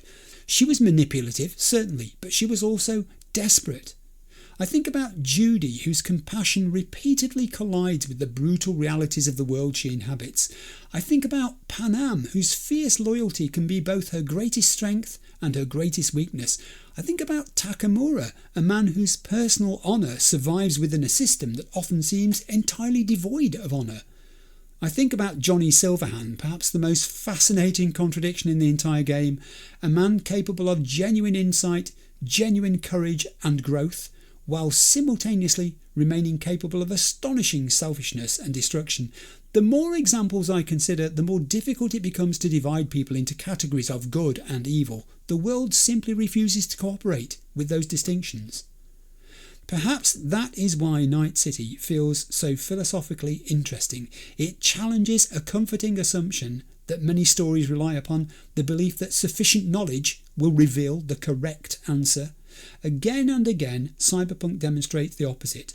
More information does not necessarily produce clarity. Often it merely reveals additional layers of complexity. Every time V uncovers another secret, the moral landscape becomes less straightforward rather than more. Standing here among the dead, I find myself thinking about something philosophers have debated for centuries: whether morality should be judged by intentions or outcomes. If a person acts with noble intentions and causes disaster, are they morally superior to someone who achieves a beneficial outcome through selfish motives? If Reed genuinely believes he's helping Songbird, does it matter if his actions condemn her? If Songbird lies in pursuit of something she believes in, does the justice of her goal excuse the deception she employs to achieve it? These are not questions with obvious answers, and the game is wise enough not to pretend otherwise. What makes the columbarium such a fitting place to reflect on these ideas is that death has a way of stripping away comforting narratives. Looking at these memorials, I cannot see intentions. I cannot see private justifications, internal struggles, or sincere convictions. All of those things have vanished. What remains is evidence that every life eventually reaches a point beyond which no further explanations can be offered. There is a certain futility in that realisation. The executives who believed they would reshape the world are here. The mercenaries who thought they could outfight fate are here. The idealists who imagined they could change the system are here. The opportunists who sought only to profit from it, they're here too. Looking around, it becomes difficult not to wonder whether the city ultimately wins every argument simply by outlasting the people who participate in it. Yet I don't think the lesson of this place is nihilism. If anything, I think the opposite may be true. The fact that every life ends here does not render its choices meaningless. Rather, it's precisely because time is limited that those choices acquire significance. If there was always another year, another decade, another century available to us, then decisions could be postponed indefinitely. The reality of Mortality imposes urgency. It forces us to act despite uncertainty. It demands that we commit ourselves to imperfect choices without the guarantee of perfect outcomes. That sounds reasonable when discussed in the abstract. It sounds almost philosophical. But after the events of the last few hours, the abstraction is becoming difficult to maintain. The firefight at the facility where the neural matrix was being secured was so intense, so chaotic, so relentlessly violent, that it left me with an uncomfortable awareness of something I usually manage to keep at a distance. Throughout most of the game, death is something that happens around V. Enemies die, friends die, innocent people die, entire lives are extinguished in moments, yet there's always a tendency as the player to feel separate from that reality. Walking through the columbarium has made that separation harder to maintain. For all the discussion about morality, politics, loyalty, deception, freedom, responsibility, the simple truth is that one unlucky moment in that firefight could have brought everything to an end. One bullet, one mistake, 1 second of bad judgment. Looking at these memorials, I am reminded that every person commemorated here probably believed there would always be more time, more opportunities to fix mistakes, mend relationships, pursue ambitions, answer difficult questions. Most of them never received that opportunity. And so after everything that's happened, after choosing Songbird, after betraying Reed, after surviving a battle that could easily have gone the other way, I find myself thinking less about politics and more about V's mortality. The awareness that his story is finite, his life is temporary, and every certainty more fragile than we would like to admit. There is something sobering about recognising that. And right now, after all of that reflection, there is only one place in Night City where I want to be, and one person whose face I want to be looking at. I bet a lot of you guessed where it was I was going to head. It's been a while since I've seen Panam. I've missed her, and any excuse to come back to Night City and visit H10 and a proper apartment. So that's exactly what I've done. Oh, Shard! Sorry, Panam. Panam, hey. I saw a Shard. Hello, V. Hello, Panam. There's a Shard over here. Johnny! Fuck. I don't believe it. We're back here. Shard, let's read this. Bootleg BD from Lizzie Wizzy's Black Sapphire show. Someone from the Black Sapphire staff scrolled the Lizzie Wizzy show to move it for profit. This is from Alex. But Hansen's grunts got to him first and took the BD off him, head included. Pulled a few strings to get it, the scroll, not the head, to make sure you and Reed weren't on it. I see. BD was clear, so I thought you'd appreciate having a memento from your first FIA field op. Happy scrolling. First and last, as it may turn out to be. Alex. Oh. Now I feel bad. She sent me a gift. Ugh. I'm starting to feel that stress go away. Don't you two look cosy? Oh, you don't look like a nomad to me at all. Are you talking to me, or are you talking to Johnny Silverhand? We've had these conversations before. Did I have the FIA approach me conversation? That might be new. Listen, what if I told you the FIA approached me about a gig? Oh, she's thinking. The FIA? As in the NUSA's intelligence agency? No shit. Oh, I can tell her what happened. I mean, I'm not out of Dogtown completely yet, so all of this stuff is important. Let's go with the bottom one first. There is a good chance they could cure me. There is a chance. It may not be a good one, but there's a chance. This thing with the FIA, if it works out, there might be a cure in it for me. She's thinking. What? V, that's incredible! Only, what if it's just one of their games? They're sure to know how much you're willing to risk. It's a game, all right. Not about to let him turn me into their pawn, though. No worries, Panam. I'll manage. I like that we're still in the middle of all this, because this kind of is a catch up for Panam. It's not over yet.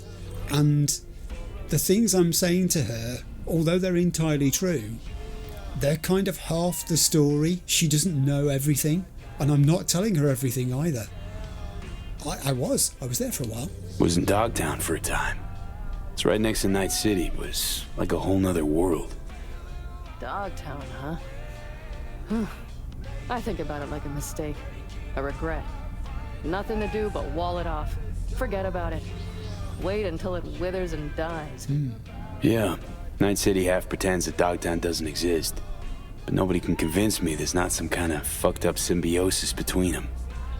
Like a half-aborted Vegas for corpos and gangoons. What happens in Dogtown stays in Dogtown. Convenient. I mean, I've brought a little bit of Dogtown home with me, I think, because I just couldn't wait any longer. If I've got to be honest, I wanted to see someone I could absolutely trust. Absolutely trust. Who would talk to me. Misty was okay, but she wouldn't talk to me for a long time. Panam's the only person who fits this bill. Plus, we have history. She's going to like this one. Guessing you must have heard Space Force 1 crashed in Dogtown. There was talk, rumors, conspiracy theories. What of it? How's she going to take this? This FIA agent asked me for help. And now you're talking to the chum who rescued the president of the NUSA.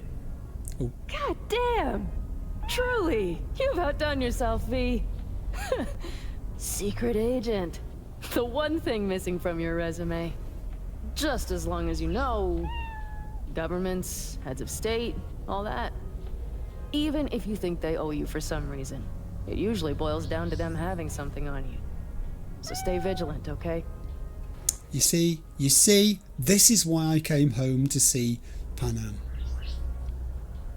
Because with Hans as well, chipping in to say, be careful, because, you know, Hansen and his ex-Hansen and his guys are now looking for reasons. Oh, so my cat. I've missed the cat too. I've got an iguana. I've got an iguana. The egg hatched while I was away. This is... I'm just going to get around this corner. Hang on a second. I'm falling over a stool. Hello. Hello, little iguana. Well? Has anybody else spot what just happened here? I've got two Johnny Silverhands. I'm now confused. Everything's really weird in my apartment at the moment. The egg hatched. I finally got an iguana. I mean, I don't know how it's going to go on with the cat. One will probably eat the other, and I'm not sure which way around it will be. But, Well, what's up, V? Oh, so many things, Panam. So very many things. I'm going to end the episode here. Panam and I, once I get rid of the two Johnnies, are going to have some time together and catch up properly, and I can just chill and relax. I'm going to save the game. I'll be back with you in a moment. I'm not going to forget what happened in that episode for a very long time. The thing is, V had been sitting on the fence. He'd fallen between two stools, call it what you like. For a long time, he was the conduit. He was the man in the middle, being fed two sides of a story. One was Reed's, with his objectives and rationale for why he wanted the things that he wanted to happen, to occur, and the other one was Songbird and her reluctance and fear about what her future would be were she drawn back into that world by Reed, and what her hopes for the future were.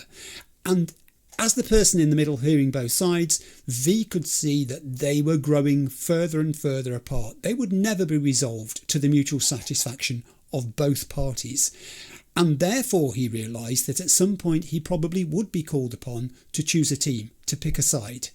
What I didn't know was when it was going to happen, but that realisation several episodes ago that this was likely to occur is what made me think about what I would do if it did, right there and then. If that moment I was asked, who would I pick? And the person I chose at that moment was Songbird.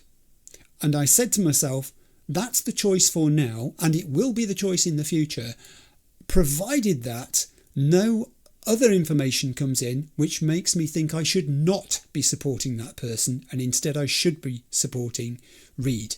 And that's the basis upon which today I made that decision, because no new information of that sort had come into me which had convinced me that I was wrong to support Songbird. Now, as I've explained, it's a personal choice. There is no right answer here.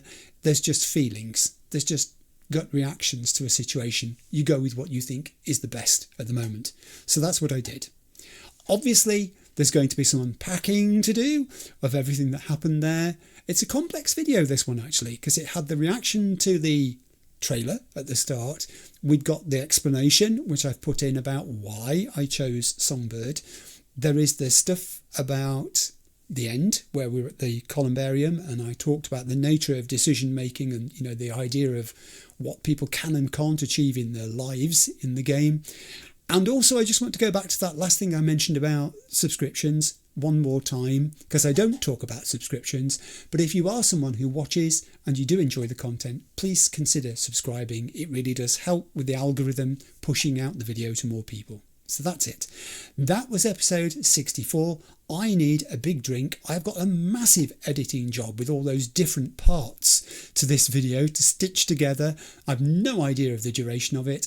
I'll be along with episode 65 in due course. Thank you for watching. Bye for now.